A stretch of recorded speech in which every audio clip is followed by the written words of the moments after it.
to chat. Here we go. Oh boy. So show's not. You don't have to record now, but chat can see us. Hello, chat. Hello, Nomad Farmer.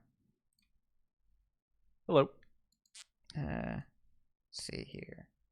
Yep, got everyone in the right I place. should open up the chat so I can see it. Yep. That would be it took me a good while thing to do. figure out the secret of Discord is that it sorts people by who has their camera on alphabetically and then who has their camera off alphabetically in that order. Oh. Oh. That's why I'm always on the right. Correct, because you are... So I had to swap me and Edelweiss because E comes before H, but H comes before S, but both come before W. So you're always on the bottom. Yep. Hearing that hurt my head for a moment there. Takes a second to think about. We got there. Figured it out. Hello, Kadishin. Hello, Jakerek. Hello, TGA. And hello, Wonky. All right. Ponius and Grey Lego. Hey, my notifications are actually working. It's fantastic. There was someone else. There were some people I wanted to coin concede to, but I forgot already. I'll probably figure it out by the end of the episode. I usually figure it out about 5 minutes, about 30 seconds after you say get your coin concedes ready. So let's see. I'm just gonna scroll down my Twitter mentions for past day or so. That usually gets me where I need to go. Welcome, all you superior people. Hello, friends. And all the superior people. They're here like right at the start. I know. Fan club. Yeah. Okay. Exactly. I think there's one other person. Oh, that's right.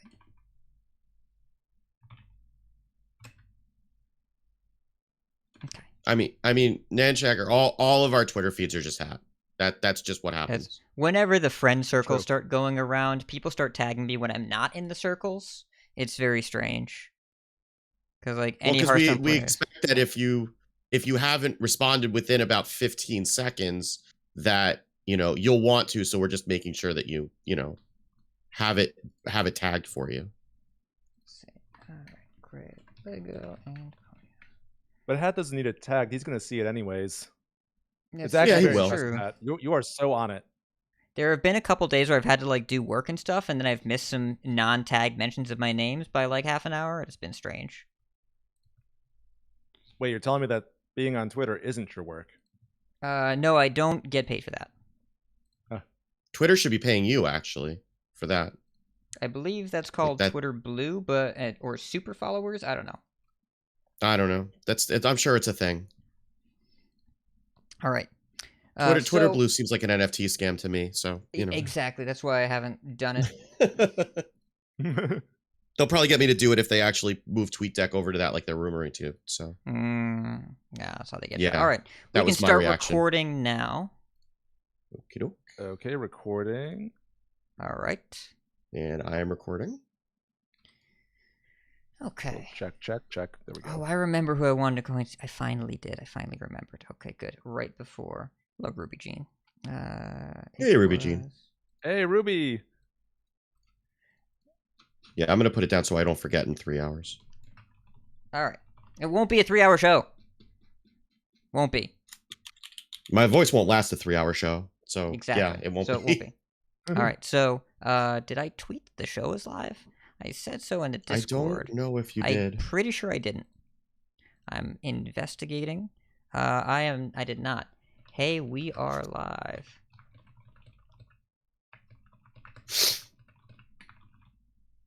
Wait, we're live now? We are. People can see us. They can hear us. They know you're here. You've also been talking to chat, and they've been responding, so I assume that you're being a little sarcastic. Yeah. I mean, I thought it was assumed that we're all very fluent in sarcasm. Yes. What's sarcasm? Or maybe except for the pure priest main over here. Are you looking in a mirror or? Zeddy's not on the show. No. Oh, okay. We all know. All right. So we can do now. We're all recording, correct? We're recording. David, you have hard drive space? Space in your hard drive? Yes. I have lots of gigabytes free. Okay, good. We'll need a few, not all of them. Yeah, Phew, just enough. Okay. Yep. All right. We're going to clap, and I'm going to do 3, 2, 1. We're going to clap. We're going to do that 2 times. 3, 2, 1. 3, 2, 1. Starting the show in 5, 4, 3, 2. Nope, that's not doing anything. We're going to restart that soundboard. Soundboard gets so uppity sometimes. Gives chat more time to catch up with their claps. All right, here we go. Shadows hide you. I am listening. Our paths converge. So good to see you. Hail to you. Never lose hope. Here for a chat. I hear you. It has only begun. Fight on, friend. Hello and welcome to episode 337 of Coin Concede, a Hearthstone podcast dedicated to making the competitive side of the game more accessible to you. It is Thursday, March 31st in the evening from Gadsden, New York. It's me, Ridiculous Hat. From Northern Massachusetts, we've got Wicked Good. Hi. And Edelweiss is traveling this week, but we got a very special, a very superior guest from Thunder Bluff, California. Probably guessed with that intro. It's SuperiorDavid. Hello, everyone. Hello, David. How are you? I'm doing well. Just like everyone right now, just waiting for this new expansion to drop. Yes, we are waiting for a voyage to make landfall. So before then, we want to say thanks to everyone for all of your reviews. Really help other people find the show. And we want to say extra special thanks. I'm going to say that again. And we want to say extra special thanks to our newest patrons. Patrons, you know that you directly support the show. We really appreciate it. We've got 2 new ones, Ponius and Grey Lego. Thank you so much for your support. And if anyone wants to check us out over at patreon.com/coinconcede, goes directly to us. You get early access to episodes, you get coachings, you get all sorts of stuff. So you know. Head on over there. All right. Before we get into Life and Ladder, we've got an interview. We're going to talk to our guest, David. I'm also just now realizing, David, what input is your recording set to? I want to make sure it's set to the mic that you're currently using, right? Yes, it should be. Good. I can double check that. I mean, That's actually the most important interview question. It is. Oh yeah, it's definitely this one. Okay, cool. Yep, we do the listeners. I know that you raw audio listeners out there, you patrons know the details. We check for hard drive space. We check to make sure the recording's actually started, and we check to make sure you're not recording with your webcam. We have checked all 3 boxes. All right. We did it. And Have we checked that we checked? We just checked. Okay. Yes. We're basically in the Czech Republic right now. All right. David. Hello. Yeah, you see what I did there. Hello, David. So for people who don't know you, give us a little background on your involvement with Hearthstone. How'd you get started with it? How'd you get into it?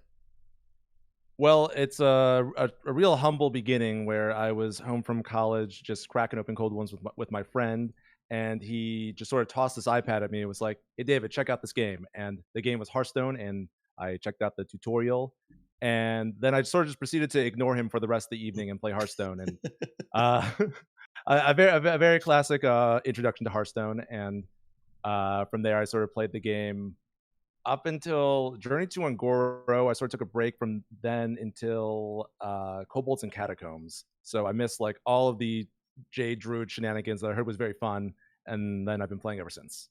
I wouldn't say you missed it. I don't know. Ungoro was great.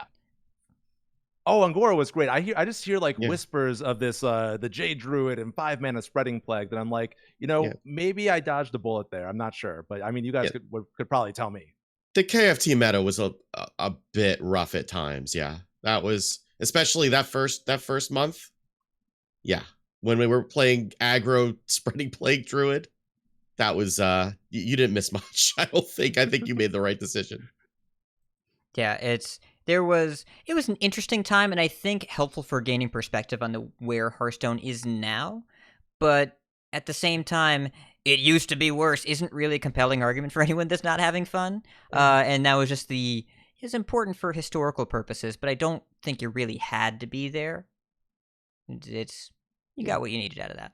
I think the highlight of that era was the first time that you and I yelled about data Pat. That was with that spreading plague is the worst. What was it? The played win rate of spreading plague doesn't justify a nerf or something. It was Way also back the when? lowest mulligan win rate card because you only kept it in Yeah. matchups you were going to lose, and so it looked bad. And to be fair, there were some people, I think Appa actually hit a very easy legend with it by cutting Spreading Plague because he was only playing mirrors.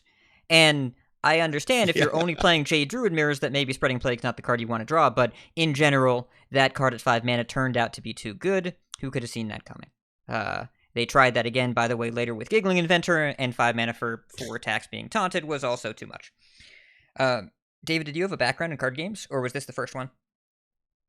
Well, as a kid, I played Yu-Gi-Oh, but it was like never competitive. It was more just like, hey, I've opened all these packs from just like my birthdays and stuff. I'm gonna just throw a bunch of jank together.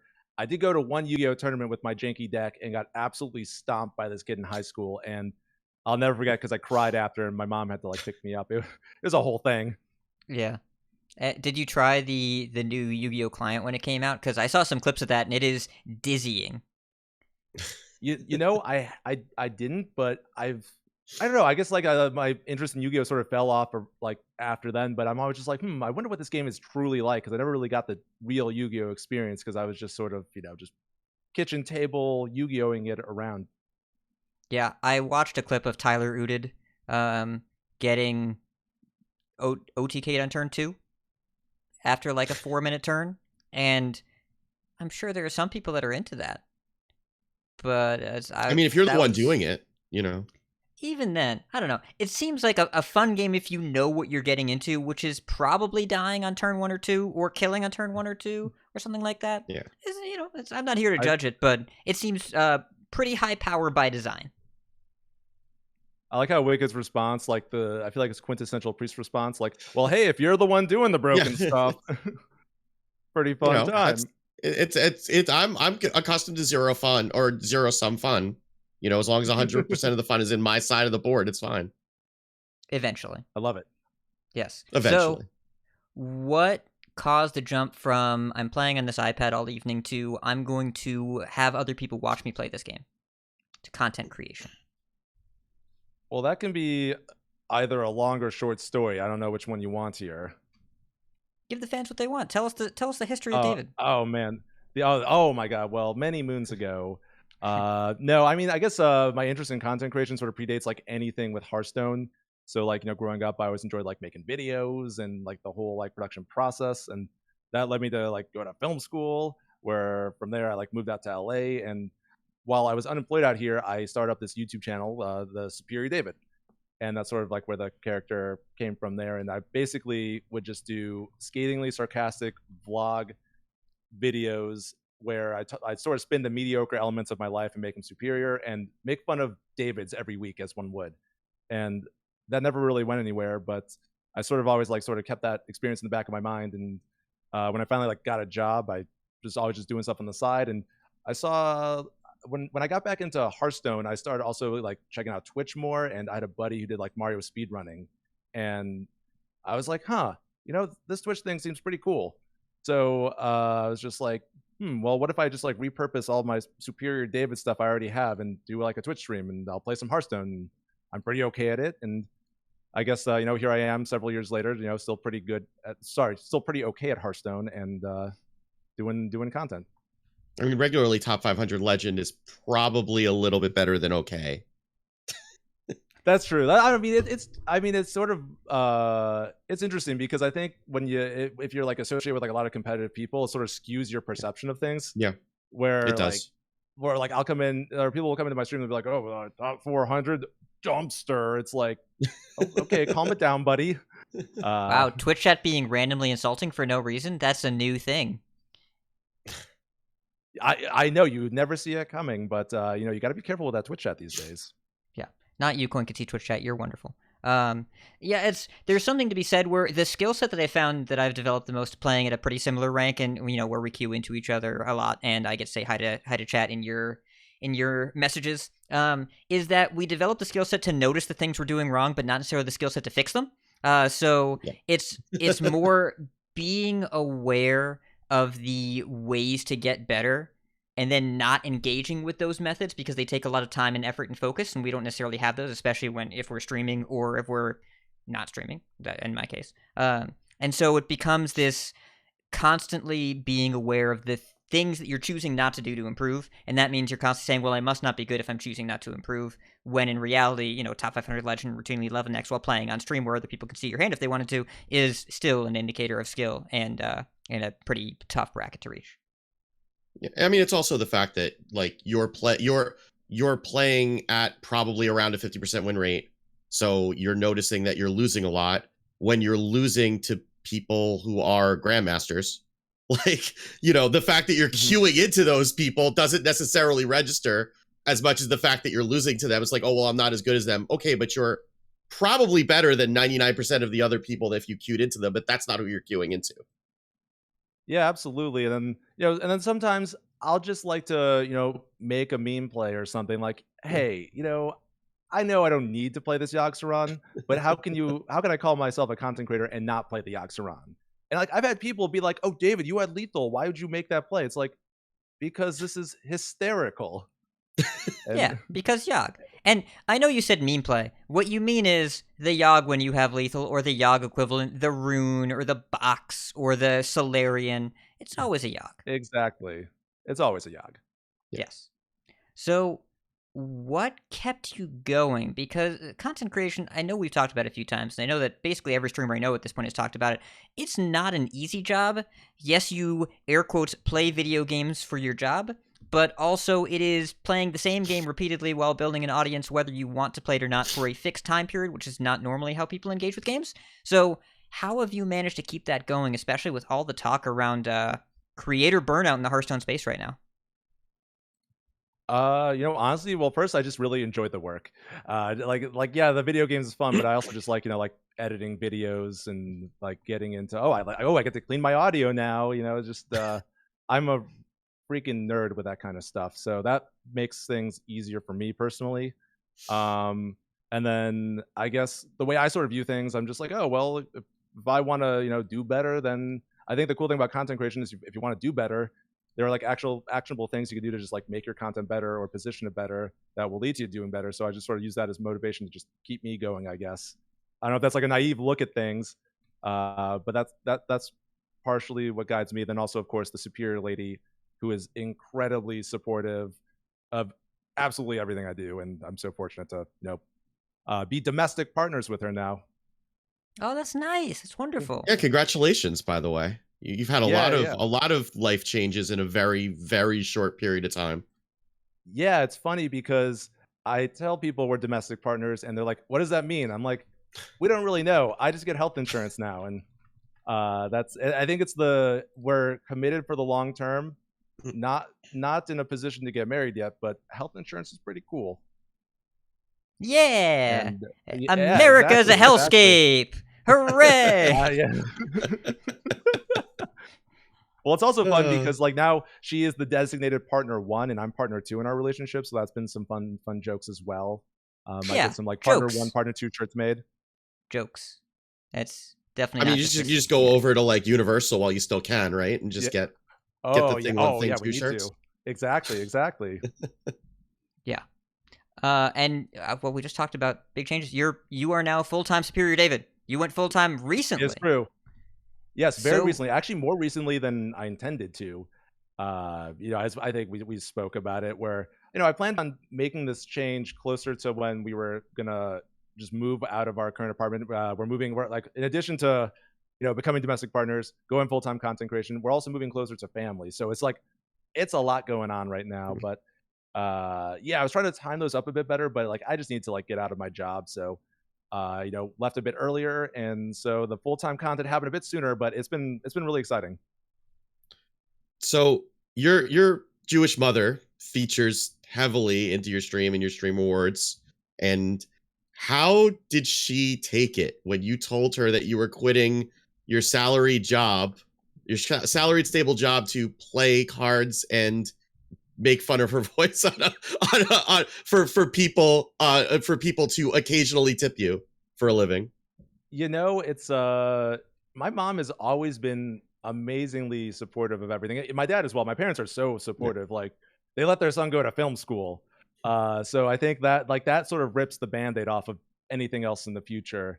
And they sort of have just like a lot of confidence and respect for me just doing what I want to do. And I'm very fortunate to have that because I know not everyone does. Do they like know what your job is now? Do they understand it or? My mom is starting to understand it more. My dad, he I don't know if he just checked out the stream lately. He's been asking me more about card games lately because my like step nephew, he's like getting into Pokemon cards. He's like, yeah, so we took Tommy to this card shop and I saw they still have the Pokemon cards and the Yu-Gi-Oh that you played. I'm like, yeah, Dad, they're still around. And then he's like, oh, is that like the game you play? I'm like, yep, it's sort of like the game I play, and sort of just started going into things. And I think he's finally like understanding that this is like a game client and not just like some program for cards I run on my computer. I mean, like, maybe technically it is, but it's my dad's very funny with this stuff. My mom, I think, is more easily just like, oh yeah, you're playing a game of some sort and you make jokes about me. And she's just happy to support the cause. Hey, that level of support is a rare, special thing. I didn't know you went to film school. What did you do in film school? I mean, well, I got like it was like a general film education, and then I sort of took more classes with writing. I wanted to do screenwriting. Okay. And I still really enjoy the craft. It's probably like it's the most practical form of writing, and I think that's really cool because I'm a practical guy. But it's you could spend like years working on a screenplay. It could even get bought, but then never amount to anything. It could fall apart for reasons totally outside of your control. And I think that's sort of why I like content creation, like new media stuff, because it's so much more immediate and you have much more control. So it's sort of like that sort of informed where I went in life. It's sort of interesting to look back. Makes sense. I get it. Yeah, I work at the very end of the theatrical distribution chain in the theaters themselves, so I have a vested interest in film school. But I used to work in a movie theater myself. I worked at a couple landmarks. A lot of people used to. Very few stayed there. But it's yeah. Anyways, neither here nor there. So switching away from mothers and film school, let's talk about Hearthstone, which is a game that we usually cover in this show. How do you think Standard has been this year? I know that's a big and loaded question. I think it's definitely been an interesting experiment from the devs to sort of give this. They definitely tried to like provide a different experience this year for Standard, and I think there's the way this conversation sort of goes. People think there's like this narrative where people think that the Standard's destroying Hearthstone this year, and I don't know if that's necessarily true because I feel like we are in a very insulated bubble, being like creators, dealing with like on social media with other people who are very invested in Hearthstone. So I think the opinions we get are very skewed towards that audience. But I feel like personally, it definitely was a bit of a weird year for me. But I'm a weird guy, and if I just find like a deck or two that I really enjoy, I can just grind those games out. And it's not the end of the world for me. Yeah, and there have been.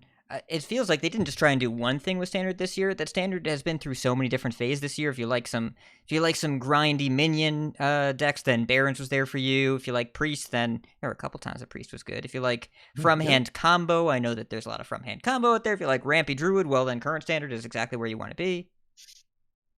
Yeah, it's funny because everyone's like, "Oh, I want the board to matter again." I'm like, "But wait, in Forge and the Barons, you were all just complaining about how the game was curve stone, and this is what you wanted, I thought." So I think that's always sort of interesting. I think I don't know. I think part of it always just stems from just like people. It's just human to sort of just complain about stuff. But I don't know. I think it's definitely been a interesting year for Standard, to say the least. I mean, the past metas were always better than the current one, right? Like the grass is always greener. Like I still think there's no such thing as like a meta that everyone like unanimously agreed on. I mean, maybe Agora was like the closest that we got, and even then, people were complaining about like. Well, not even Quest Rogue, but like Discover Mage was like even worse, right? With like, oh, I'm getting Pyroblasted for 8 and it's terrible. Like, and that's like one of the metas that most people like look back wistfully on. Like, oh, that was the best, and why can't we have that again? It's like you hated that when we had it. Like that was no one was happy with that at the time. That meta was very well received, but yes, there was a point where there were too many ice blocks, and there was a point where there were, Quest Rogue was under 50% win rate the entire time, but people were upset about it. There's never going to be something where everyone is happy, but also Hearthstone is a mature game now, and so it's just trying to appeal to a different audience. So what are you hoping for with rotation 2 weeks? What's the dream? What are you hoping for? Ooh. Big question. Oh, well, I mean, I know. There's so many ways to go for this. I guess starting off with the core set, I'm just so anxious to see the core set because I think it's going to inform a lot of the decks. Just sort of I think that's going to really set the tone for the next year because that's going to be again, the core set of cards that are just going to be with us. So I'm really hoping to see some shakeups with that, which I feel like that's what the intention was. So that's my expectation there. As for the general stuff I want to see, in terms of archetypes, I definitely would like a return to a more board-based Hearthstone. The more I mean, there's some board-based elements about what we have right now. I think some people will say oh no, there isn't, but there's still there's aggro druid and control warrior at the moment. So there is some board elements, but I think I guess more a return to mid-range decks. I love a good mid-range deck, and I think mid-range has sort of struggled a bit. Or maybe I'm one of those people who's not using correct archetype nomenclature here, but that's the sense. We are not doing semantic debates under no circumstances. Oh, fantastic. Don't semantic worry. debates are so dumb. Mid-range is the friends we made along the way. It's yes. Mid-range means you want to play 1-drops and you want to play 5-drops and you want to play 8-drops and you want them all to be decent at some point in the game without killing your opponent with a crazy combo. And cool. All right. And clearly board matters because Snowfall Guardian wouldn't be a good card if there was no board, and I've heard a few complaints about Snowfall Guardian. People don't love that card. And if board was bad, then that card would be bad. Yeah. I mean, Trog also exists, and Trog makes the board really matter really, really fast. It does. Yeah. So, well, maybe it's not. I was going to say maybe elaborating on that. Maybe it's not so much the return to board-based Hearthstone, but you talk about we brought up Trog and Snowfall Guardian, and I feel like those, yes, they're board-based cards, but maybe they're sort of taken to extremes, maybe a bit, where Trog can just get out of hand. Yeah. And if you play Trog on 1 and you're and your opponent being on the coin, feels like you can naturally just fall behind, and feel like that creates a polarizing experience. And Snowfall Guardian, you can just get board locked and just not be able to do anything. So maybe a board-based meta with some more in between, if that makes sense. Player agency. I mean, even just player agency is the thing you're talking about. Yeah. You reduce the polarization, you make the matchup spread look less like a checkerboard, and you increase player agency where it feels like you can do something. Because sometimes there's some games right now, and over the past year, there have been ups and downs there, but it feels like sometimes there's just nothing you can do. And it's always better to feel like there's something you can do. So hopefully they have that in mind. But there's another format that you've been playing lately where sometimes there's nothing you or your opponent can do, and it's still super fun. Let's talk about duels a little bit. We want to talk about why it's rad because we want Atesh to be a happy person. I have been loving duels so much lately, and I wasn't even expecting to enjoy it so much. But I'm like, if this can make Zeddy happy, then I'm like, okay, there's got to be something to it. Yeah. It's like a unicorn. Exactly. So I checked it out. I don't know. I don't know how much you guys play duels, but it's surprising how it feels more like traditional Hearthstone than sort of how standard has been the past few months, where I feel like I have so much agency, even though we are doing ridiculous things. You'll encounter big druid with the scepter and some other shenanigans that make it hard for you to play. But a lot every deck and every class has a lot of broken things to it. So I found myself in a lot of games where I'm just I'm suddenly worrying about my minion positioning to an insane amount, and I'm like, okay, do I have to play for tempo here, or do I have to value trade? I guess same thing, but or do I go face? Yeah. So those Hearthstone principles that that have just sort of been integral to the game, and it's been an absolute blast to play. I think the mode has come just so far since its release, and I was incredibly shocked when I played it. Yeah. It was kind of the butt of a lot of jokes when it first came out because we got the BlizzCon demo at first, and then it was, we had that great trailer, but then it just felt kind of dropped into the client, and there were all those really restrictive collection requirements to access the treasures. They got rid of those. They've added a bunch of stuff. There's more coming. We'll talk about that in the news section. But it's interesting that you mentioned it feels like typical Hearthstone because in some ways it really doesn't, because the decks are about as powerful as Hearthstone can be. Like, it makes Wild look kind of tame. But because both players get to do that every game from the very beginning, you still feel like you have action and agency. But sometimes you'll play a turn 2 8/8 and your opponent will casually polymorph it while they discover another card and then play another minion. And you did a thing and they responded. There's interactivity there. It's just all the numbers are a lot bigger. And if you stumble, then sometimes you die, or sometimes the thing your opponent does isn't good against what you do when they do all their crazy stuff and then you just kill them. Or they make a turn 2 8/8 and you Shadow Word Void it and then they take 7 and you know, it's goofy. But like It's good for stories, right? Yeah.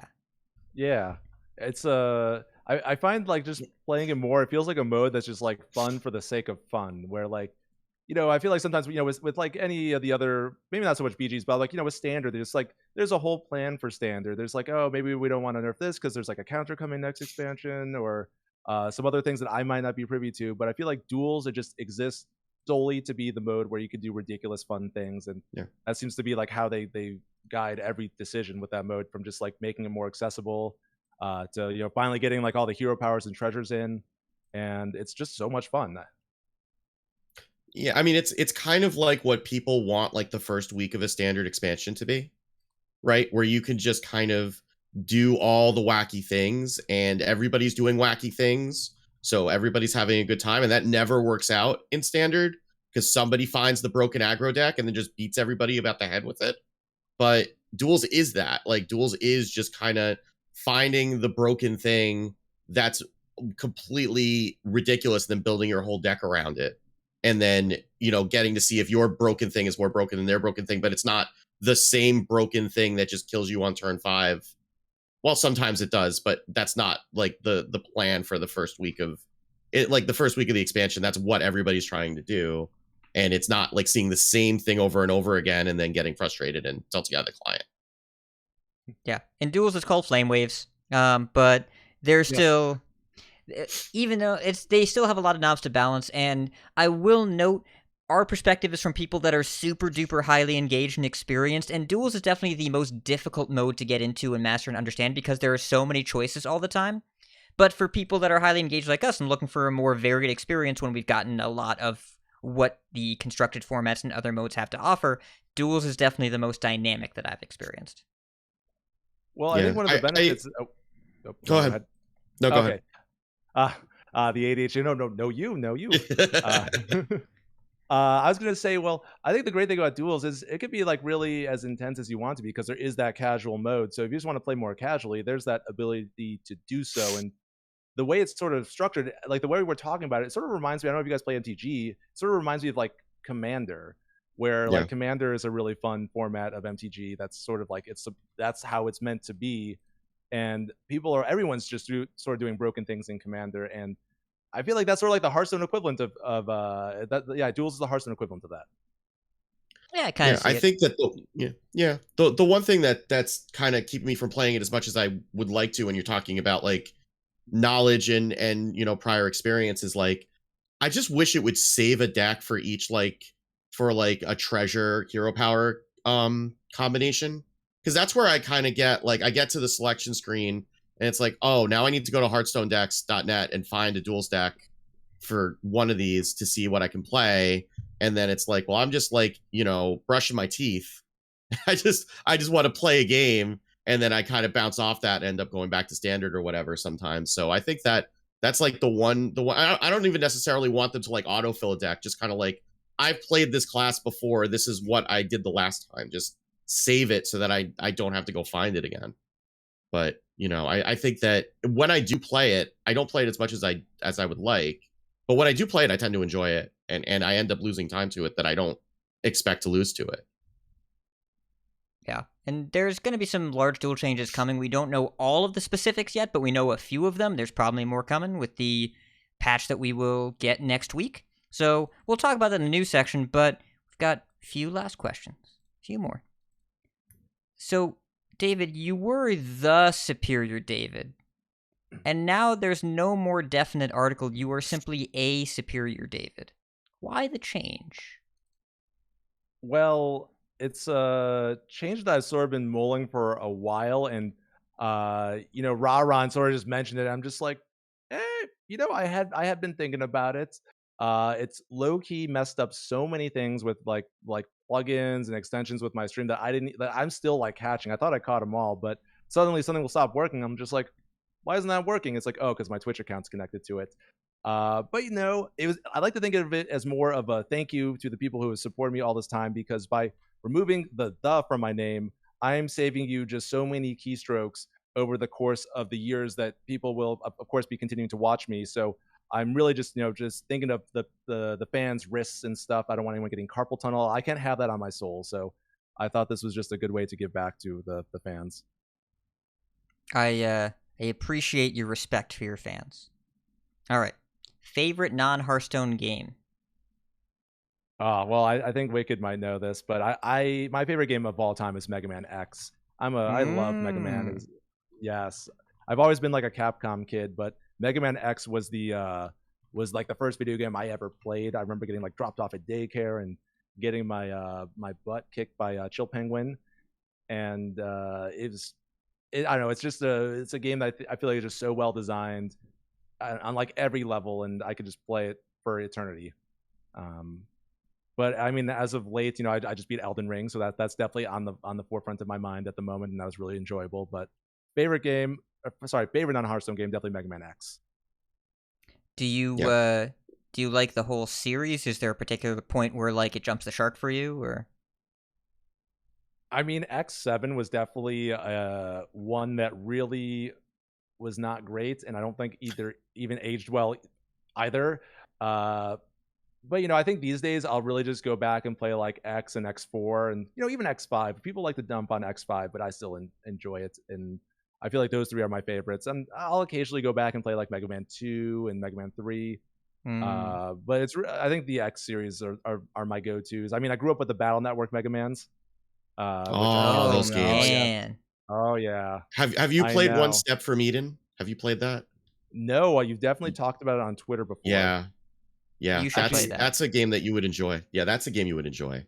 I mean, it's not quite Mega Man, but it's like Mega Man Battle Network is a real-time roguelike. Like, yeah, a lot of good words there. I know. Yeah, a lot of words I like in a sentence right there. But I was gonna say, don't hate me, Hat, because I did download Inscription. I've still never played it. Don't look up anything about it. Don't listen to anyone talk about it before anyone plays it. I don't care when you play it, as long as when you do play it, you go in blind. And then you message me while you're playing it. Just whenever something blows your mind, just you DM me when it happens. And worst comes to worst, if you do bounce off it, I did, and Hat still talks to me, so it's okay. Yeah, for now. Yes. Also, Jay Correct does ask an important question, chat. Have you played Hades? You played that game? Oh yeah. Hades got me through the 2020 election. Yes. There was a lot of hell going on, but at least one of them was enjoyable. Oh yeah. I just be like playing Hades like all the time. I'm like, okay, this is just push that away. Let's play some Hades. Yeah. I knew I liked you. And final question: favorite Jewish food, because we all have a favorite. Yeah, absolutely. I talk a lot about matzo ball soup on my stream, but I have to say, nothing really beats a fresh out of the oven challah. I don't know, something about how the dough is just a sweet dough. It could just like melt in your mouth somehow. I don't even know how. I don't understand the science behind it, but it's truly delicious. It's magic bread. Steve, I've never asked you what's your favorite Jew food. You know what? It's probably. I mean, if you're gonna ask me what I get if I'm gonna go into a deli, it's gonna be like a pastrami corned beef half and half sandwich on rye bread with just mustard. Thank you. That's correct. I actually, you know what? I don't get to eat it as often as I would like for a lot of reasons. But have you ever had cholent? I don't know what that is. It's gonna sound terrible, but it's basically like my mom makes it. Well, she doesn't make it as often as she would like, because she and I are the only ones who eat it. I mean, the definition of it is anything that could cook for 24 hours straight and still survive. But it's basically like potatoes and beans and like some knedel, and sometimes people put meat in it, sometimes not, and you basically put it in a slow cooker for like 24 hours. and then That sounds everything delightful. kind of falls apart. Yeah, it's really, really good. So, but I don't get to have it as often as I would like, because it's just, I mean, it has to cook for 24 hours, so you have to like plan for it. But then you have it, and it's like cooking in the house all day, and you're smelling it, and it's, and it's like, oh, so, this is coming, and it's, hold on to your butts, but yeah, I don't get to eat it as often as I would like. And for some reason, my heathen children do not appreciate it nearly as much as I do. So we don't get to have it that often. Dang. Yeah. Oh, I'm sorry. I'm sorry. I know. They'll learn someday. It's They'll learn. yeah. You gotta get them started with some some starter Jewish food, like like some babka or something nice like that. Really, just like lull them in, then boom, then you hit them with the more crazy stuff. Yeah. Yeah, I mean, we're working on gefilte fish now, so Passover's coming up. So with the horseradish, this is the most they're ethnic not- our they're show not has ever been. horseradish yet. I know. Yeah. Yeah, seriously. I'm like, I'm hearing words I haven't heard in such a long time. And Yeah. I'm also gefilte very fish? hungry now. Yep. And the correct answer is my mother's kugel. She makes the best kugel. But also, I could go for a pastrami on rye with mustard and a Dr. Brown's cream soda right now. Oh, well, celery soda. See, everyone has their own Dr. Brown's. I bet David's a black cherry person. I mean, you guys are talking Dr. Pepper here. I'm more of a Mr. Pibb guy. No, Dr. so, Brown's. Dr. Dr. Brown's. Brown's. You get that out there? Oh my god. Oh my god. Oh yeah. Sorry. Yeah. I've never had a Dr. Brown's before. Growing up, I was never really a big root beer guy. I feel like that's something like in my later years, probably like in college, when it's just like, hey, we need to, we're having some drinks right now, but we need to drink. We need to like mix this with something. So I think that's when I actually started drinking root beer. As weird as that sounds, I was never really a root beer guy growing up. Do they make the root beer? They probably do. We gotta I know they make a cream soda. Yeah. I've had root beer. They do since, make root don't beer. worry, but I haven't had Yeah. Dr. Brown's. Oh man, Dr. Brown's. It might be more of an East Coast thing too. We got to get you some. All right. It might be. So yeah, we'll get you some. But we have Hearthstone to talk about, because we'll also get into the news here, and we have the Saviors of Uldum bumper along with some explorers to talk about. So let's get in there. Gadgets and Gazette always gets the scoop. All right, so there's an update to Duels coming that was teased over on Regis Kilbin's channel. There are 4 new heroes being added.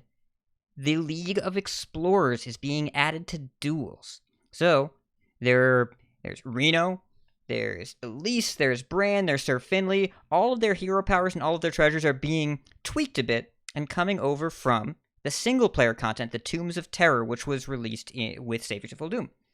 Now, that was paid content back then. I think you can access it for free now. I don't think you have to buy it again, but I don't know for sure. But that was $20 back then at the time. That was the brief period where they tried charging for single-player stuff. It was only for Dalaran Heist and for Tombs of Terror. For the 3rd expansion, it was Galakrond's Awakening, which was an adventure they hadn't done in a while, but those have always been paid because they give you cards. So, the cool thing about this particular set of unlocks is that you remember with Drekthar and Vandar, one of my biggest concerns here in the show is that I had to play a large volume of duels to get to play with the cool new hero powers when I just wanted them right away.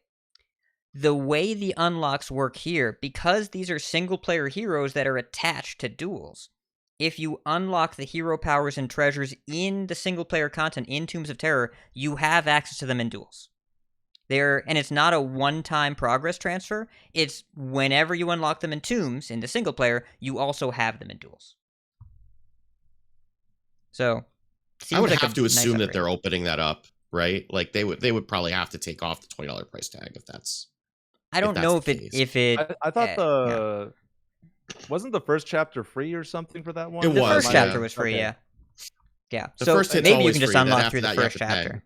Yeah. Yeah, I think you can, because I believe if you can play as all the heroes, then you could just replay the first chapter if you really want to, free to play it that way. I guess. I thought you only got one hero per chapter. So Back then, it's so long yeah. ago. I don't remember. This is all I would. Anything I would say here would be a barely educated guess, so I don't want to give people misinformation. If you didn't buy it, go check it out. Tweet us, email us, get in our Discord, let us know. Because I know some of the treasures you have to defeat multiple bosses, defeat multiple plague lords. Those can't be unlocked without the full content. Whereas the hero powers, you can unlock them without any access to later chapters. So if you haven't paid for this and you want to go try it out, let us know. Because we all, bought it back then because that was just how it was. We didn't have other game modes. We just had more constructed Hearthstone, but single player this time. So yeah, it's but I'm really glad that they have added another mechanism for unlocks that people can access before they play the content. So you don't roll into a hero, look at a deck list on Hearthstone decks that you're really excited to play, and then you can't do it because you haven't put the time in. Yeah. So I'm glad that experience is going to be heavily mitigated. And the original single player heroes were combined between two classes. They were dual class. So Reno was Mage and Rogue, Elise is Druid Priest, Bran is Hunter Warrior, and Finley is Paladin Shaman. So this should play like how Diablo played, where you get buckets with mixes between two classes, some of which that have, the Mage and Rogue has dual class cards that overlap, but Druid and Priest does not, Hunter Warrior does not, and Paladin Shaman does not. So these are going to be some interesting combinations. Yeah, and I mean, you get to play as Finley, which, I mean, why wouldn't you want to play as Finley? That's just delightful. Yeah. And I mean, it's and I'm glad that they're starting to figure out how to get this content more accessible. I don't know how this is really going to play out with like newer players who, because again, Tombs of Terror was 3 years ago. No, was it more than that? Really? Was it 4 years ago? It was 2 years before Stormwind, so 2.5 years, almost 3 years, yeah. Because the three middle sets in a row were Savior, Skolo, Stormwind, because they were all Alec Dawson middle sets that started with S. So Saviors was the first one, and that was August of 19. August 19. Yeah, because Descent of Dragons was the last BlizzCon. Yep. For reference, Battlegrounds wasn't out yet when that came out. Yeah. I just can't imagine Hearthstone back then. Now it's like Steve, I met you at that BlizzCon. I'm just we met at that BlizzCon. I know. Played the Battlegrounds beta then, right? Yeah, over and over and over again. Yeah. No, I had no idea what I was doing. I lost the first round. I thought I was going to suck, and I think joke's on me now. Yeah. I lost the first round and then got right back in line to go play it again. So. Yep. And then we went and we ate while talking about it and recording it, and then we went back and played some more. It was a good time. Yeah. So you know what else is a good time? Free legendaries. Yes, this is a segue that I'm making. So Prime Gaming, Amazon Prime Gaming, there are going to be 7 months of drops of free stuff if you have Amazon Prime and you attach it to your Twitch account. So you have to attach Prime Gaming and or to your Blizzard account. You have to attach it. And then the way it works is you get a content drop. It's in the drop-down menu at the top, the little present thing. And whenever you want to claim it, you can claim it. So the first drop, which is for both Overwatch and Hearthstone, they're separate drops. The Hearthstone one, the first one, is active as of today through April 27th.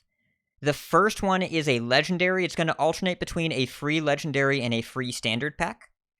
And the way you want to do it, since it's April 27th, if you want a legendary from the new set and you own all the legendaries in standard, wait until the set comes out.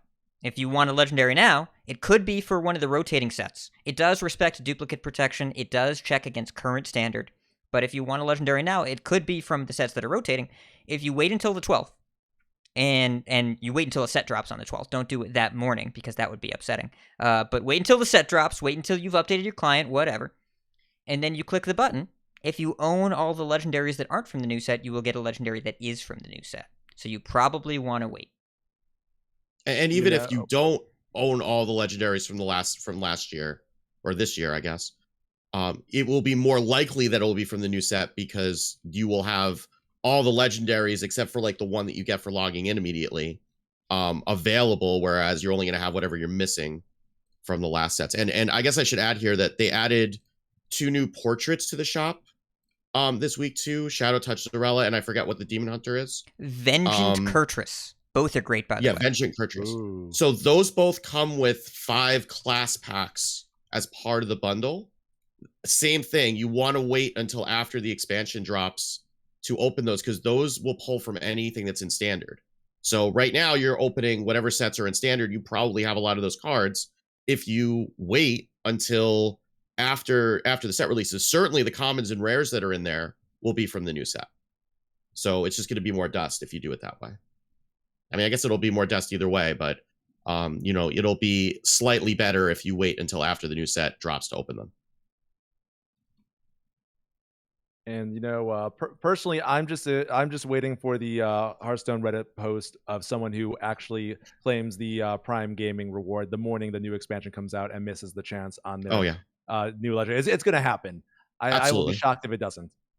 Yeah. Yep. And if you wanna link your Battle.net account and you're not sure how to do it, just go claim the Overwatch legendary loot box. That's the other Blizzard Prime Gaming freebie that's available at the same time. So you can go through the whole thing of linking your Blizzard account and claim the Overwatch loot box to make sure that it works, and then just don't click the button on the Hearthstone one until the 12th.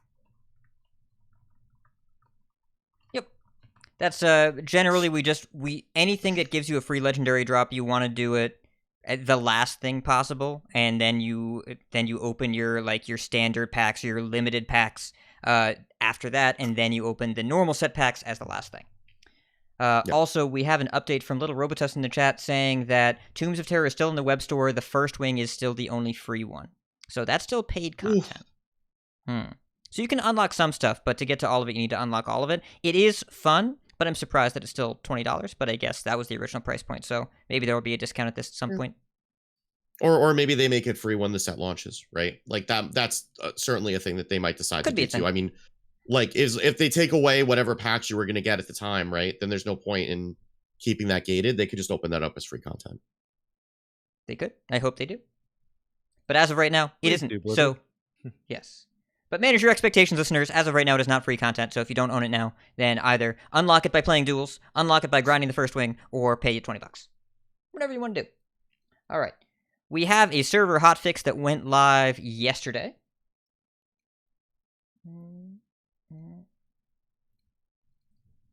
Put this up on the screen for you. So we had some BG's armors tiers that moved around. Cookie the Cook and Nozdormu were moved to 0 armor. Shutterwalk moved to 3 to 6. Elise and Onyxia 4 to 7. Brukan, Kael'thas, Kurtrus, Rakanisho, and Rakara got a little bit more. Edwin, Galewing, Greybow, and Rat King were tier 6, and then Illidan and Vandar moved to tier 7. So I do like that they can just hotfix balance and just nudge some stuff around, give it a little bit more life, a little bit less life. That's what they said they wanted to do, so they did it. Tad now is only able to generate minions still in the available minion pool. So it was able to, I believe that it generated a Murloc on the Tavern tier you're on. Sometimes Murlocs get locked out of the pool, even if you get Tad. So it can now no longer get things that are otherwise not in the lobby.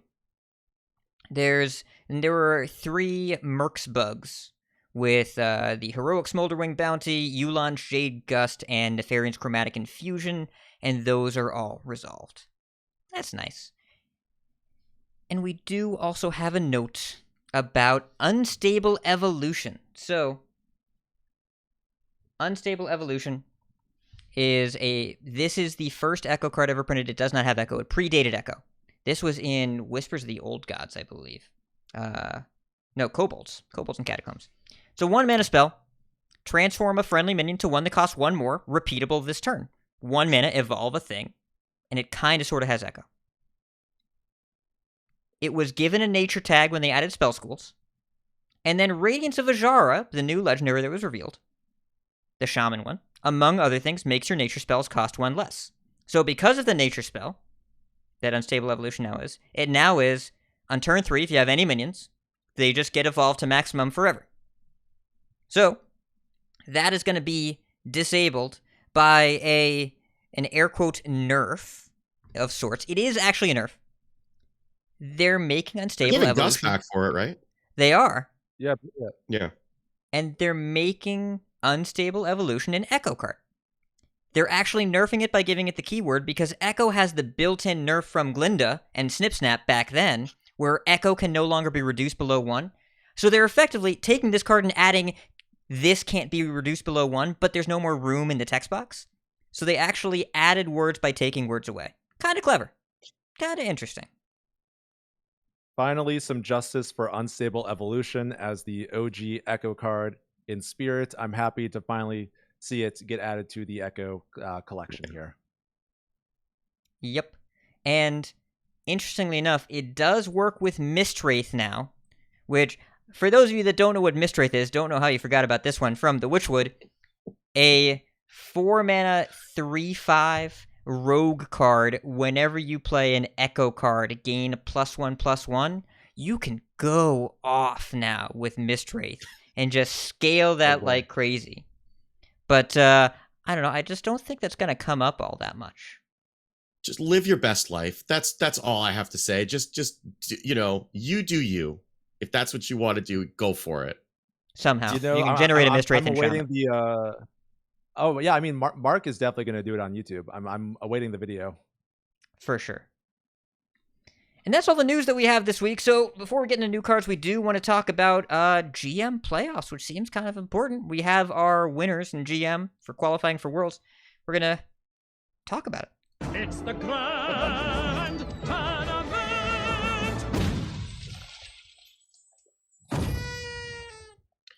So we had the playoffs of the final full Hearthstone Grandmasters season. That is still very weird to say. And some emotional moments from the casters on Sunday after those wrapped up as well, though obviously those casters are still going to be with us for official Hearthstone tournament play going forward, just not doing Grandmasters. We kind of had the same thing when regional playoffs ended. It's the end of an era, but we had 2 new Grandmasters go all the way through and secure their spots in Worlds. We had the winner from APAC was Mighty. Yarla won EU, and Pascoa won Americas. Pascoa's been in the scene for a very long time and just finally got into Grandmasters just in time for it to get retired. But manages to book his spot in Worlds as well. And the theme of the weekend was Bully Kazakhstan Druid. All 3 of these lineups were very similar. Mighty had Face Hunter, Quest Rogue, Buff Paladin, Beast Druid. Yarla had Face Hunter, Shadow Priest, Buff Paladin, Beast Druid. And Pascoa had Rally Priest, Quest Rogue, Buff Paladin, and Beast Druid. So Buff Paladin and Beast Druid in all the lineups. Face Hunter or Quest Rogue, and then some sort of Priest. We're kind of rounding that out. And the idea was that a lot of the players were bringing Kazakhstan Druid, and these all just get in its face. A lot of them have Trogs, which Kazakhstan Druid does not like Trogs on 1, and just are able to get past it. Even when Kazakhstan Druid did manage to get a win over one of these, they were still able to get the rest of the lineup over just by being more aggressive than the rest of the lineups. So it was interesting to see that strategy pay off. And Yarla in particular, he had said that this was basically his last shot at playoffs because he won over Fury Hunter. Fury Hunter is qualified for last call. Yarla had not. Yarla did not have enough points to qualify for last call. So this was his last shot to get into Worlds without spiking a Masters tour or 2, and managed to secure his place there. And that also tells you like how important this strategy was. Like Yarla is like who I think of as like the control GM, right? Like Yarla is the one who's playing control decks almost all the time and playing them incredibly well. And if he's going in with a full-on aggro lineup, then that's clearly the strat to be that was going to be much more effective in the weekend. So congratulations to all those players. We will still have last call coming up because I believe it's the 12. Is it the 12 GMs who scored the highest, or it was just the ones that came in second? I forget what the rule is for who makes it to last call. I think it's 16. Points. I think it's 4 per region, including CN. No, because some of the Masters Tour winners, I believe, I think they get to last call too, if I remember correctly. Like we should know more about this. But I should know more about this too, but I'll know more about it when we start talking about it. But in any event, so we'll still have that coming up, and that's going to be a global tournament that is going to bring all the regions together and playing against each other. So that'll be coming. I'm not sure when that's scheduled, but that'll be coming up. We just wrapped up the qualifiers for Masters Tour Sunken City. That'll be completely closed with ladder rolling over from March to April tonight. But we had the final week of qualifiers, and what a time to be alive. The top You can three say that this decks meta by was weight. not very boring. It definitely evolved from last week. Yeah, I would say that. So Yeah. the top 3 decks by win rate: Boar Priest, Buff Paladin, Evolve Shaman. You heard that right. I tweeted this out on Friday. I had to double check the stats to make sure that I hadn't messed it up. And this is Drekthar Evolve Shaman too. Like, this is a very aggressive Evolve Shaman. This is the hero we deserve, is what this is. It's not the hero we need, but it's the hero we deserve. And if you're wondering why, you're not wrong to wonder that. The reason is that all 3 of these decks have very good win rates against Ramp Druid and Questfell Demon Hunter. Boar Priest has a slightly negative win rate against Questfell, but otherwise it's and slightly positive against Ramp Druid. Buff Paladin and Evolve Shaman just dumpster Kazakhstan Druid and Questfell Demon Hunter. And when you have a best of 3 lineup and you just need to get 2 decks past, then that works out pretty well. So we do not have qualifiers coming up this weekend because it's ladder reset.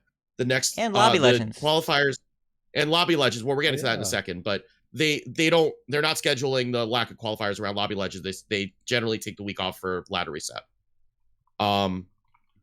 But the week following will be the Masters Tour 4 week 1. That very likely will be in the Franken meta when they've unnerfed all the cards that are about to rotate to wild.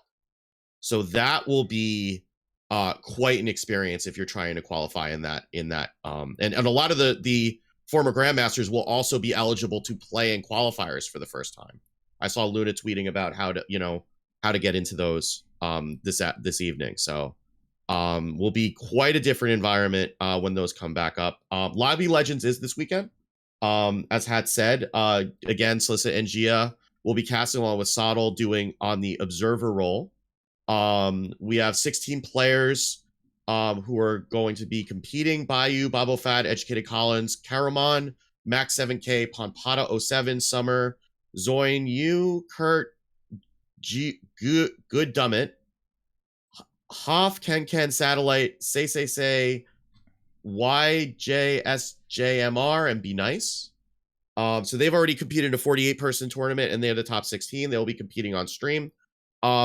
This will be the check format for day 2, when a player who gets to 20 points, and each placement is worth a certain amount of points, like 8 points for a win, 7 points for second, so on and so forth. The first player to 20 points and securing a first place in one of the lobbies will be crowned the winner. So it's not enough to just get the requisite number of points. You actually have to top 1 a lobby. So theoretically, this could go for quite a while. I imagine they've tested this and it will not go until the wee hours, but it's always possible. And there's a $10,000 prize pool for this tournament. It will be available on YouTube and Twitch, which is unique for Hearthstone competition. And a number of members of the community will be co-streaming on their channels as well. So it'll be interesting to see what the numbers look like. There's been a lot of speculation about how the switch to YouTube has hurt the Hearthstone esports number, though it's going to be a little bit harder with the co-streams kind of theoretically taking some of the viewers away from the YouTube stream and the Twitch stream. But it'll be interesting to see when viewers have a choice of where to watch it, where they end up deciding to go. I think it's going to be pretty big. It's going to be a pretty big deal. Yeah. It's exciting. It's the first time that we're getting this, so yeah. Yeah. And I want to give yet another shout out to Abar. I've got 2 shout outs for Abar. First of all, Abar posted a clip of the very scientific process of figuring out who got into which lobby, along with the esports assistant Griffey. Griffey is adorable. He's a tiny dog that helped pick the balls out of the whatever the spinny thing is. The rolly, you know, where they pick the balls out like for the lottery. The tumbler? Yeah, that's Might be a a good Tumblr. word. Well, The let's Tumblr. go. That sounds about right. Yeah. The spinny bally thing. What Steve said. Yeah. So, very scientific process. Griffey is adorable. But also, yesterday, Ixty tweeted that 3 people were sniping people close to the top 16 that were keeping, apparently just all queuing together, getting to lobbies, trying to help certain people win and certain people not win. And just for context, the qualifications for the next, not this one this weekend, but the next Lobby Legends are decided by ladder placement that wraps tonight as we're recording this. If you're in EU, it's already wrapped. Right, yes. But if you're in North America, then it's 6 hours after right this exact moment. And technically, it's still tonight, so technically. But so Ixty tweeted this and then pushed it 7 hours ago. And 3 hours ago, Abar tweeted, these 3 accounts have been banned. Right before the cutoff, and also preventing people from getting scammed out of placements. Hey, Abar. We love you, thank you. What a guy. That's amazing. Yeah. Right. That whole, quick, definitive action that actually supports the players. Big fan of that from the esports coordinator. Big fan. Did we also talk about the Clark Hellscream photo controversy? About how he had Wait, the photo what? of holding his puppy, holding his doggo. It was denied by the admins, and Abar responded and said, submit it again. It's funny because when I submitted, when they ask you for your headshots, I gave them a few options. One of them did have a cat, and they didn't pick the cat one. So I don't know if there's someone who someone's not a fan of our furry friends over here who's picking these headshots. But there was one. The reason this came up is there was one player they did pick a photo of them posing with their cat. Well, so there was the Japanese event. There was the Iron Cup, where the requirements were different. It was a Japanese player whose name is Black Cat. They were holding their black cat, and the photos were just fantastic from that event. Clark modeled with his dog after this event. Esports, I suppose, didn't make it there, and apparently Tincho also has a picture with their cat. No, it wasn't Tincho. It was whoever Tincho was playing against. Oh, that's right. I forget who it was that Tincho was playing against, but because I expected it to be Tincho because Tincho has 6 cats, and I've casted a match where Tincho had to take a break from in the middle of a complicated turn because his cat knocked something over in the background. Sounds like cat. Those are the esports stories that I want to hear about. Right. So we don't know who the mysterious cat person is. However, we know that apparently future animal-inclusive photos will be approved if Abar has what he's looking for. Gregor Ustel. That's correct. Thank you, Kronos. Yes. So yeah. But either way, Jake Rex clarifying in chat, so a lot of people already kind of had the impact from those players, but I at least appreciate the quick action when alerted that Abar took, even though there may have been some consequences from the 3 people colluding together to help a 4th person. That's going to be hard to completely mitigate. But I'm sure there will be addressing after the fact if we see anything from Abar that he truly cares and wants to figure out how to actually do what he can do. And when he knows about things, he takes action quickly and decisively. Correct. And that's I think that's what I mean. I don't think it's reasonable to expect him to be able to know about these things omnisciently, right? He doesn't have superpowers to be able to monitor everything. But when he's alerted to these situations, he takes action very quickly, and generally the kind of action that people are looking for in terms of trying to maintain competitive fairness. And that's all you can really ask for him. And he's been very consistent and very, very good on that front. 100%. I've been so impressed with the swift action they've been taking this year because, while I'm not one who goes for a ladder finish, I know that is just so incredibly stressful for those for the people who do qualify that way, and it's very frustrating to see when people can sort of do some underhanded stuff to sort of get ahead, and it's nice to see some justice there. And I hope to see. I'm assuming we'll see more. Yes. I'm also assuming so we are the Abar fan club now. Yes. Yep. And also what we're going to see more of very soon next week is some new cards, but we have a few to talk about this week. So let's jump out of the tournaments and into the new card section, the last one before we get the full reveal next week. Here we go.